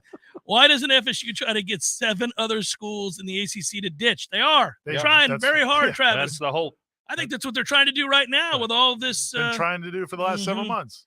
If there's now nowhere else to go immediately, couldn't those 8 form a new league like what the Mountain West did with the WAC to the WAC? Yeah, that actually has been, look, if you're Florida State, as we've kind of tried to cover over these last 6 segments, everything is on the table other than staying in the ACC. Everything. So it's like I envisioned Michael Alford and Peter Collins and the crew, or maybe just them too, when they go in, it's like, how about this? What if we do this? What if we break up the whole thing and we all go our own ways? What if we start our own thing? What if all of us go to this conference? Yeah. What if we what will you guys be, or how about you giving us more money and we'll stay? Yeah. But like the one thing that cannot happen is Florida State just sit and stew in this conference and make half of what the University of Florida is making. There it is.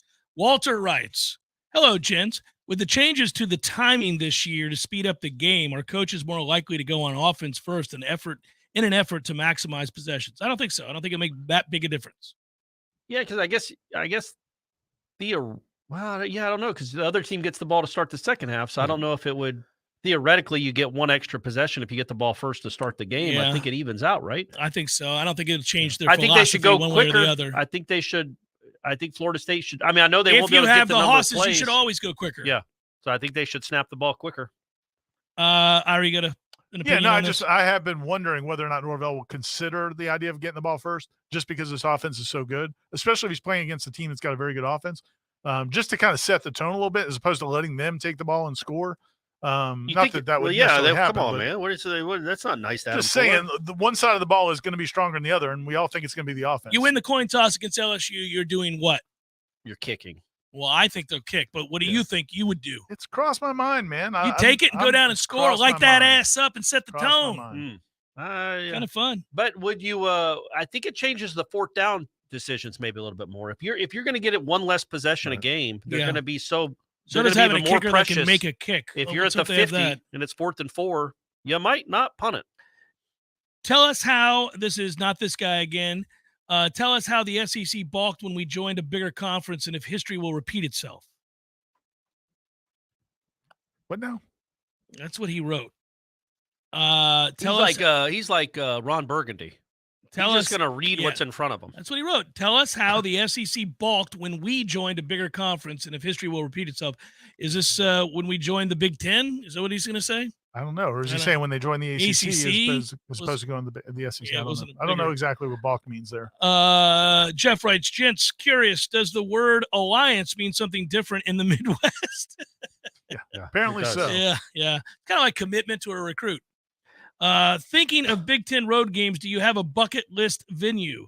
The Big House, the Horseshoe, Happy Valley, Camp Randall, Kinnick Stadium. Sign me up for all of the above. That's T-Money Noles. I think Camp Randall. Yeah, the jump around thing. You want to be present for that one time? Can I go back to that last question real quick? Because because we touched on that earlier, and I just think to me that's what's interesting about this whole thing is like, who do any of them trust? The Colorado guy was in a meeting like one day and said everything's fine. Yeah. And then like that night he was out. That's usually how it works. Like Nick Saban telling everybody he's not. I feel like Texas and Oklahoma had just gotten through with their media days and hadn't brought it up at all. Right. And then the exactly. SEC thing was. You can't trust anybody in this big money game, baby. No, but that's that makes it difficult. Is all I'm saying. Like how do you maneuver that when everybody around you can't trust anybody you're negotiating with? I think what the previous question was, that's a good point, Ira, was about like. We have this theory that the SEC will be like, no, don't take Florida State if they're about to join another conference. And his point is, well, they didn't do that when you joined the ACC. Well, it's also not 1991. Yeah, lots of things television has. You were talking about literally over the course of a contract, $1 billion decision to bring Florida State in or to let them go to Fox, maybe. And I'm talking about over the course of if they're in the Big Ten for the next 30 years. That's a huge amount of money, and they don't want to lose. They wouldn't necessarily want to lose Florida State, and then they get trumped by a better conference. Well, and then the other Big issue Ten would be a bigger conference. Well, and then the other issue is now you have all these Big Ten schools recruiting in the state of Florida. That's what I said. You don't want to let the devil in your backyard. That's what you're going to do if you let them take Clemson, Florida State, Miami, whomever else.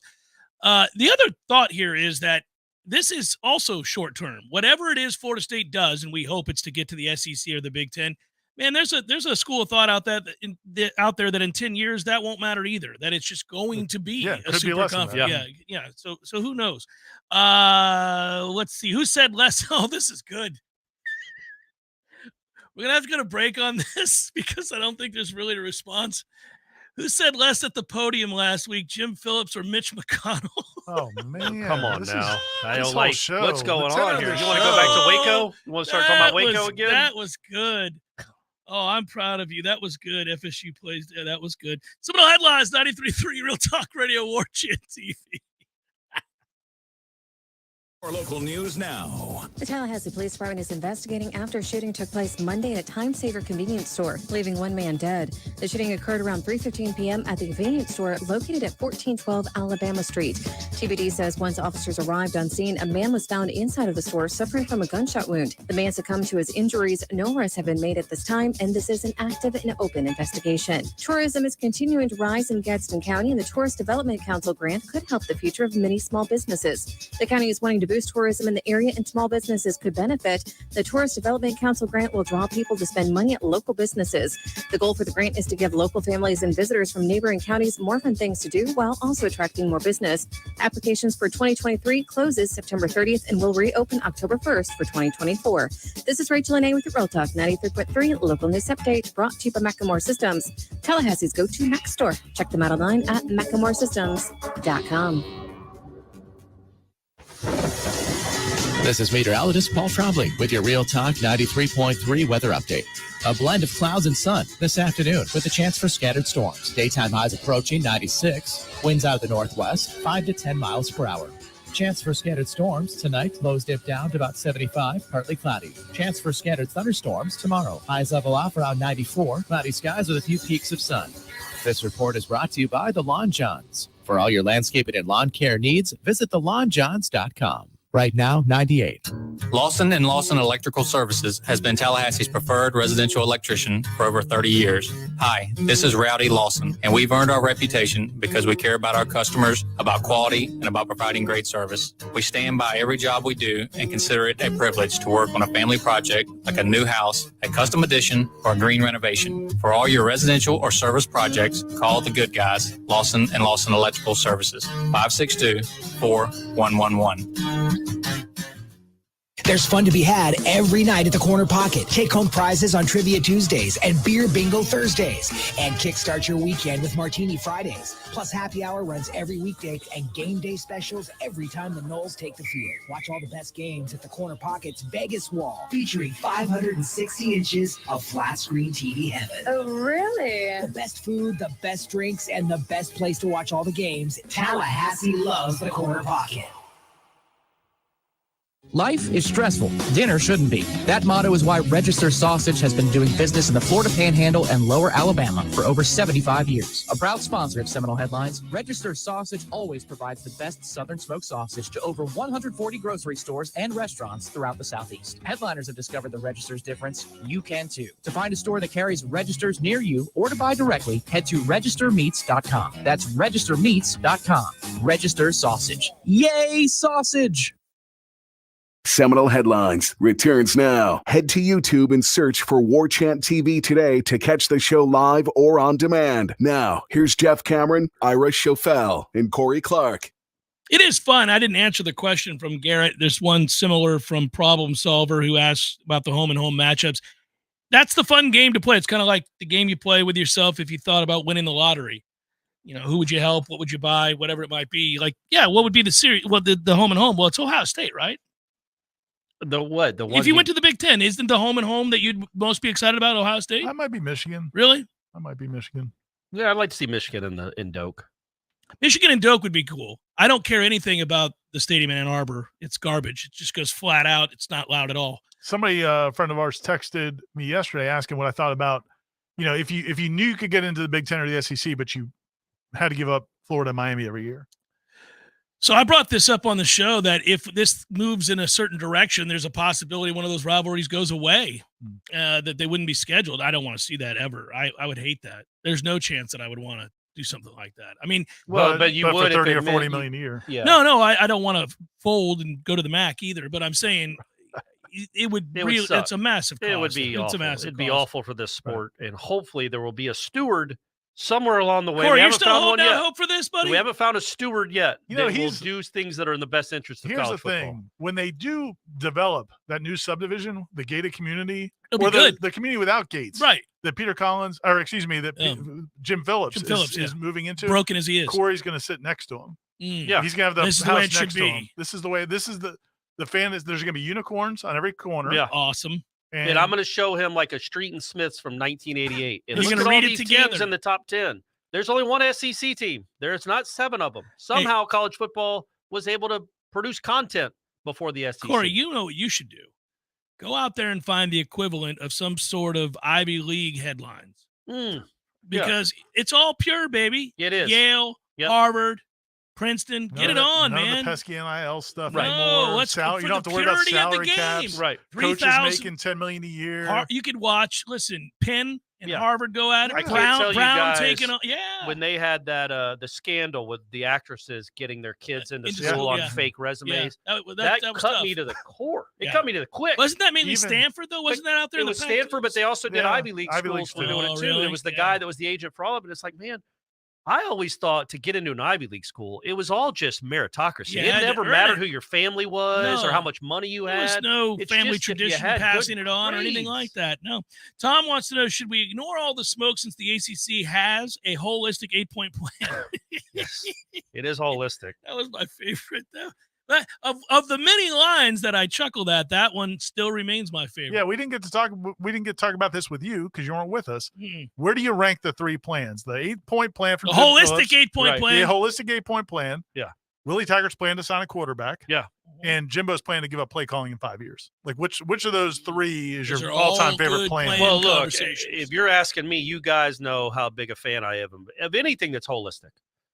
So you it's can go that. with I just like anything that's holistic. Holistic. Usually a plan. It could be a restaurant. It could be a way of life. What if Willie had said it was a holistic quarterback signing Well, plan? then he'd vault to the top. And don't forget, he brought in Humberger. What was his name? Horny Humberger. Humberger? It was Hornibrook, but you called him Hornswoggle for a year, Hornswoggle. for an entire year. That's why he struggled. Just for friends at home to know why Jim Phillips called it an 8-point holistic plan. Holistic is characterized by the belief that the parts of something are interconnected and can be explained only by reference to the whole. Yeah. So it was a holistic Ho plan. part ho. Yeah. The 8 the That's problem what, is that's what Pruitt was saying. Yeah. That was what Yeah. Pruitt was Ho saying. par ho. Ho part But holistic. the problem is, Ira, none of us seem to, maybe we didn't care enough. I don't know. Maybe we just weren't doing our job. We didn't ask him for the 8 points. No. He No, said no. it was an 8-point plan, and we just went, oh, okay. You don't need that. What are the 8 points, Jim? Yeah. Well, we never really asked Willie why his quarterback plan didn't involve signing a quarterback. Yeah. Well, we did wonder. We did say it's interesting. The plan involves going years without signing one, I see. Hello, boys. Might this be more for the JCS? I know this is not Rattlers headlines, but FAMU should have a good team with a returning starting quarterback and most of last year's team. They should look to avenge last year's loss to a now Dion-less JSU squad, correct? They almost beat them last year, They right? did. Yeah, it was a 1-point game. I thought. Let's hope. I know this, and I've been here a long time, been on the air a long time, been in this town living a long time, and I can remember certainly throughout the 90s when FAMU and FSU are both good at the same time. Man, is this a vibrant place to be. It's the best. The energy in this town is incredible. It crosses over. You get the kind of walking down Tennessee Street. We used to do all of our remotes at AJ's, and the student population just up and down Tennessee Street on the weekends where they both were playing a big game. It was the coolest thing ever. And it lasted. I thought it would never go away because you don't know at the time that all of that would go And away. both those offenses were throw it. Oh, run it was, there it were was 50 so points fun. a game. So fun. to Willie watch. Simmons is an awesome coach. Every day that he's at Florida A&M, I think Florida A&M fans should be thankful because a lot of bigger schools and schools with more money probably have made overtures, and he's stayed with them. But he's a been great very, coach. Very well. Hypothetically, not a prediction at all, if the final of the FSU LSU game were to resemble that of the FSU Clemson game in 2013, what's the most likely cause? Okay, so we beat Clemson's ass, everybody, at Clemson in 2013. What's the most likely cause? The Noles have put together a once-in-a-generation team, or LSU has been overhyped and is in store for a disappointing season? Oh, that's a good question, Jeffrey. I would think the former. I would think it'd be Florida State is loaded, like even more than we think. Like I think it would putting be up because 50 on an LSU team in the first game of the season, even with all this experience, that's all. Yeah, I think it would be because Florida State's offense is bordering on unstoppable. Not that it is because LSU is overhyped and in store for a bad season. Right. Yeah, I mean, you could see a scenario where if Florida State gets going early and then Jaden Daniels has to throw, right, and they get into a situation where that's the, that and you that can could be pin your problematic. ears. Yeah. I think they're deeper and better off on defense than they've been in a while. So obviously dictating terms, you could have where you create scenarios by which there are turnovers at that point. Yeah, absolutely. It'd be nice. Josh writes, hypothetical is 2024 and FSU has just won the national title during JT's Heisman season for the ages. What impact does this have on the conference realignment picture? Does it give Jim Phillips the ammunition he needs to get ESPN to save the ACC by renegotiating the grant of rights payout, or does it give FSU the financial windfall needed to pay the ransom to leave the conference? Yeah, I mean, the whole thing with paying to get out is you can do anything, right? If you want to mortgage your future, you can do payments and long-term payments. There are ways you could do it, but it's not what you want to do. And so winning a lot of games isn't going to make, or having a great season isn't going to make paying $120 million or more any more fun. I mean, it's still going to suck to pay that kind of money. I think most likely it would be, again, just an extension of what they've been doing for the last 2 years, which is put Florida State in the best possible position to be as attractive as they could possibly be, to be attractive to wherever they could go next. I don't think fixing the ACC is what they want to do, no matter how good they do this season. So I think that's what you're hoping for. And the eyeballs and the ratings would remind people, oh yeah, Florida State is an enormous deal when they're good. Burke writes, suppose we can move to the Big Ten or the SEC for 2024, and they even pay a large portion of our buyout. But like what happened with Illinois, they insist that we have to remove all Native American imagery. So no more Osceola and Renegade. Would you sacrifice our mascot for a move like that? No. Yeah, I mean, it's a hypothetical. It's a good hypothetical. It's a great hypothetical. I didn't know It's the an Big interesting Ten did that made them do that with Illinois. No, I mean, I think that was part of the NCAA issue. And they are still the Illini. The Seminole tribe came out in Florida, supported Florida State being Seminoles. Yeah. So that wouldn't change if they went to a different conference. So I don't know that, like. Well, yeah. Well, he's saying they insist on it. They insist on it, or you can't come. It's a good. I mean, it's a good hypothetical. Yeah. I have thought over the years that was an inevitability, frankly, but I'm not so sure now. And I would also say that there's degrees to this. We don't have enough time. I think there's a conversation to be had about some elements of what Florida State does, but not others. So it would be a long discussion. That would be a tough. That'd be a tough ask. Yeah. What would you? The Tigers? Oh, you wouldn't switch it. You'd just be the statesman and have the state of Florida. The Florida State statesman? Something like that. It would no, just be then the you're Florida definitely statesman. not getting rid of the Seminoles. Well, I'm just saying you're not going to adapt cool. an animal. No, you don't. The Bears? Could Jordan Travis? Flying Dutchman? The Flying There you go. The Fighting Artichokes? Harris wrote, could Jordan Travis microwave a burrito so hot that he himself could not eat it? Well played. Good morning, gentlemen, and Jeff. Oh, nice. Take a shot, D. Hobbs. What are the biggest pros and cons between joining the SEC or the Big Ten? Thanks for everything you guys do. Well, right now, I mean, obviously, geographically from the SEC makes more sense. I think from culturally, everything, all of those things makes more sense.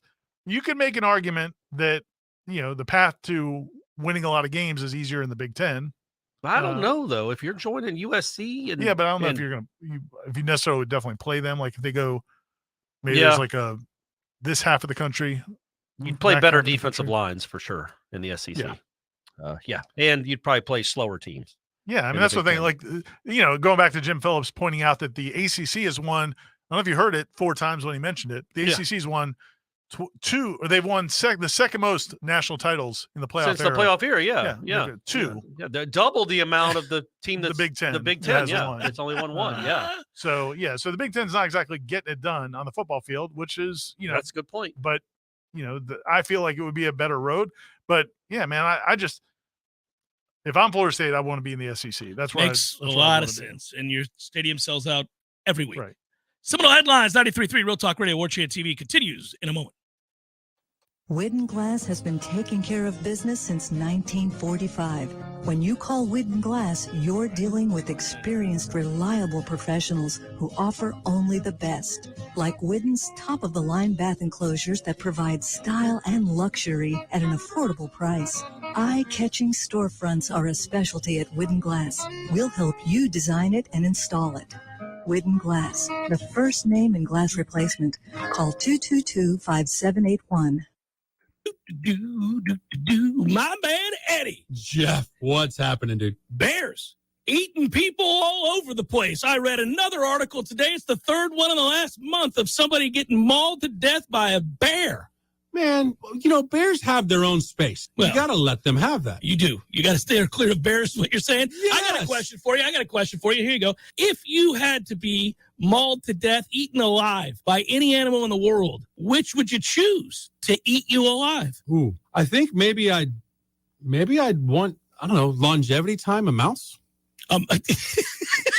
Just a slow burn. Slow burn. This thing just finished the pinky. It's been a month. I could go to work. I could still do my thing. I could probably live 30 years. I thought you were going to say great white because it'd be quick, or a grizzly. We went with mouse. Yeah, mouse. Okay. Mouse it is. Gordo's bringing the flavor and flair of Cuban food to Tallahassee since 1996. Barry knows cool. He's keeping you comfortable. Barry knows cool. You can put him to the test. This is Tyler from Bear No Heating and Air. Now you can schedule an appointment or pay your bill from your mobile device. Any day, anytime, anywhere. Save big time in the new year and get $1,200 off select new units. Online at BearNoAC.com. Keeping you comfortable is what Barry does best. Florida license CAC 1816-186. Hey, no fans, our partner ISF Inc. is a national management and IT consulting firm located right here in Tallahassee, Florida, solving the future for state governments through strategy, process, and technology. As a trusted advisor for state governments, ISF knows the importance of defining a clear and detailed strategy. Our friends at ISF can help your organization create a strategy that sets you on a path to success. ISF, your vision plus our expertise brings your brilliant ideas to life. Visit ISF.com to learn more. ISF, solving the future. Many orthodontists in Tallahassee can straighten a smile, but at Birch Orthodontics, they're dedicated to providing the finest care possible. The experienced and friendly staff is trained in all of the latest techniques. So whether you need standard treatment like braces or Invisalign, or you have a more complicated case requiring extra attention, Birch Orthodontics is here for you. Set up your free consultation today by visiting birchorthodontics.com, BURCH orthodontics.com, or call 850-877-1692. At Birch Orthodontics, they create beautiful smiles that last a lifetime. Seminole Headlines returns now. Head to YouTube and search for Warchant TV today to catch the show live or on demand. Now, here's Jeff Cameron, Ira Schofel, and Corey Clark. MLB is in full swing, and MyBookie is going to be your one-stop shop for all your betting needs. A wide range of betting options, including money lines, run totals, and futures. MyBookie gives you plenty of ways to bet on your favorite teams and players. You can also take advantage of the brand-new MyBookie Money Bag, which gives you the chance to secure a bet on your favorite team or player at insanely boosted odds. Sign up today at MyBookie. Use promo code WARCHANT to secure a first deposit bonus of up to $1,000. It's pretty simple. Deposit $200 and play with $300 instantly. Use promo code WARCHANT to claim your bonus. So if you're a baseball fan looking to add even more excitement to the season, look no further than MyBookie. Sign up now and get ready to experience the thrill of baseball betting like never before. Bet anything, anytime, anywhere with MyBookie. Hey, can I do one more quick little promo real quick? Yeah, absolutely. Gene sent us a note reminding everybody that On3's got a special promotion going right now where you can get a subscription to Warchant and On3 through August 9th. You can get 1 month for just $1. Come on now. There's the promo. And then also 25% off for the year. So it's basically $75 for the year. And you're not going to want to miss this Florida State football season. All the great columns from Corey. Right. And we get to watch every coverage. snap of every practice, and we get to tell you who's winning position battles, who's looking good. Which there are meaningful ones that begin Thursday, as I was saying. 2 days, guys. We made it. So get locked in. Yeah, Camp Watch is a good thing. Would the ACC be better off facilitating a smooth transition for the teams that want to leave and focusing on strengthening their position as a second-class conference? There seems to be a point where resisting will just lead to the demise of the conference altogether. Let's hope so, Jeff. Yeah, I mean, the North Carolina is the key to the whole thing, though, right? Like that's. I think they're gone. They are a desired asset. But you would the think Big the Ten ACC wants them. The could- SEC wants them. Sure, but they could make a run as let's just try to be the Big East and be good at basketball again, like great at Have basketball fun with again. that. Well, you can't do it without Carolina. No, I'm saying it wouldn't make money, but that's where their hearts are anyway. It's where it's always been. This is good. Ben wants Or to maybe know. they become a lacrosse conference and just strictly focus on lacrosse and get Johns Hopkins. Also, Yeah. women's soccer very good in this conference. Oh yeah, and tennis. Don't forget tennis. Fencing. Kicking acid fencing. How are we in swimming? Not as good. Can I swim A better? couple schools. I think are SEC pretty good. kind of dominates Yeah, swimming. a couple but schools I are think good. Virginia's good at Virginia's swimming. good. Yeah.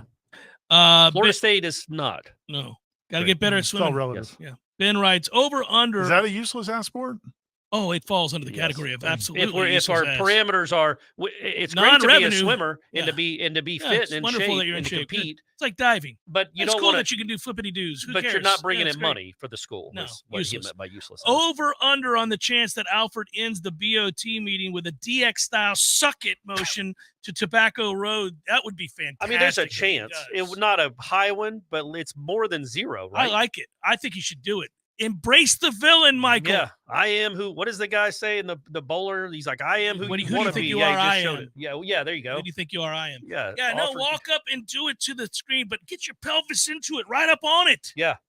Make them uncomfortable. Hey Jim. This hey is Jim. all part of it. Hey Jim. I know you're prepping for your In your broken gym. your deposition. Yeah. But hey, look at this. Oh, actually include that. I know you're prepping for your deposition. Your deposition for Because you Northwestern. look the other way to abuse for the Yeah. entirety of your time at Northwestern. Well, we don't sit idly while this goes on here. Suck it, Jim. There it is. What a BOT. That'd make Sports Center. I just reenacted a perfect one. That'd make That's good SportsCenter. stuff. Good afternoon. With the clock changed this year, a team will be in a deficit of 70-plus offensive plays over a 12-game schedule. Yeah. This could be a whole game of plays lost over a whole season. How much will offensive statistics, passing, rushing, TDs, etc., be reduced? I mean, by a percentage, I guess. Yeah, I mean, you did the story. I did. You went back and looked at every game last year, how it would have changed. It wasn't the plays as much as the time that they lost. Like the time lost between the clock not starting after you run out of bounds or a first down. Like in the Florida game, it was like 2 minutes and 45 seconds of extra time Yeah, and I that think- Florida State had that they wouldn't have had. And Yeah, I think- Oklahoma was like 5 minutes. And the number he's throwing out there, the questioner was throwing out there, I think like 6 to 7 plays a game is what they're talking about. Yeah, I don't know. But, again, you go back to the point you were making. Does it change the pace? I mean, we don't, we'll have to see how it plays out. I don't like it. I don't like that we're having What was weird about it was the director of officials. They have a new director of officials. yeah. And he gave his little speech or talk with the media. And he kept saying, like, we're doing it because it's going to make the game safer. That's 6 less plays where somebody could get hurt on. It's like, okay, well then why play the game? Like why is that number better? Right. Like why not take away 20 plays and it's even safer. 35 plays. Yeah, I mean, it's a Why take? You could take off the pads and the it's, helmets. it's because they want to get the games in shorter windows, but keep filling with commercials. I mean, Yeah, that's what it's about. exactly right, and they want to make sure that they're not. They have a game scheduled at noon, another Yeah. game at 3:30. It's not and about the- player the- safety. The They game don't- at noon goes It's till never 4:08. about player safety. Right. It's all It's all about player fraudulent. safety, but they want to play 16 games in 2 years. Right. These teams are going to play 4 extra games than they used to. Hello, fellas. This is Brian. I'm all for getting out of the ACC, but if they ruin my Ireland trip, just like you got screwed, Jeff, out of your Boise Ooh, trip, I may now. want to Hey, stay an now. extra year. What say you? Yay, sausage, and get your nasty teeth fixed by Dr. Birch. Well said. It's a good point about that. Now they wouldn't be out. They'd still play that. Well, game. Maybe the Ira- ACC would take it away from them. Ira and I have a very different perspective on this than you or Brian Well, or you've anybody been else. there. We just went to So Ireland. you don't really care that much. Yeah, I don't care if they play it or they don't play it. Have fun with it. We know what Ireland's like. It's awesome. We had a great time. Right. I hope you guys get to go. Right.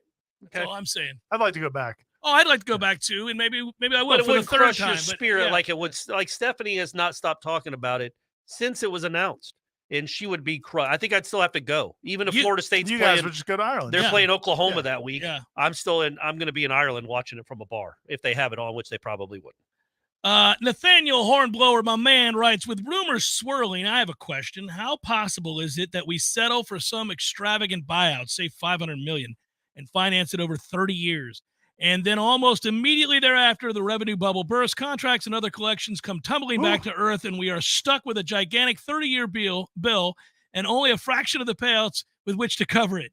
I need another cold beer just thinking about it. My hope, though, is that ESPN realizes we are a cornered animal that will not lie down and take this screwing, and they facilitate something more reasonable. And then he hashtagged it hypothetical doomsday for that ass. Their ass would be in the jackpot then. Yeah, that's for sure. It's a legit fear. Yeah. What are they going to do? Try to collect it. Good luck. Bauer Sauce Seymour Hoffman writes. What? Bauer Sauce is back? Bauer Sauce Seymour Hoffman, which is always one of my favorite things that he does here. I come back and write a Twitter question just to get ignored. Get to Facebook, Bauer Sauce. I get it, fellas, but it doesn't make it hurt any less. Can we get an update on the listener party? Atlanta is a little closer to Tallahassee than Austin. Also, how sexy are you, Corey? Yeah. Thanks, Bauer. I appreciate that. And very sexy is the answer. Yeah, I think he was making fun of you. But I don't think so, Bauer. Yeah, how Corey took it. I didn't get that impression at all. I knew how he'd take it, yeah. I can give you an update on this. I was consulted yesterday about a listener party, and I think it's going to happen in late August, guys. I can't announce it officially, but we here in town. Here in town. Because we're going to have some stuff in Orlando, too, before the game. But right, we'll have something in town. Still announcements to come on that, too, Corey. Let's not let the cat out of the bag. For the Jeff Cameron show, Warchant, the whole thing. It's holistic. It's become a holistic it's a holistic Warchant thing. It's the Jeff Cameron show because we did it to start, but since I'm working for Warchant, it's everybody. It's a great thing. And we matter, too, Ira. We matter. Absolutely. It's a celebration. We have an alliance. We do. We have. That's right. Yeah. And none of us are breaking free anytime soon. That's just the way it works. I'm going to get that Orange Theory sponsorship, though. I can tell you that much. I'm coming. Yeah, you're going to steal my money, huh? Yep. That's all right. I'm glad you go to Orange Theory. More people should. Good job out of you, sir. Right. Orange Theory Fitness, 2 locations here in Tallahassee. Since you turned it into a promo. We did what we had 30 to do. seconds. I can't read another question. We're done. Goodbye, Ira. Goodbye, Corey. Tonight, 6 o'clock on Warchant TV. Yep. Ira will be talking to the board of trustees. That's right. Peter Collins and Ira talking it up. I think Peter Collins tonight will announce to Ira we're leaving. But he's really kind of the most important person. I got 5 seconds. Okay, Goodbye. Appreciate you. Peace.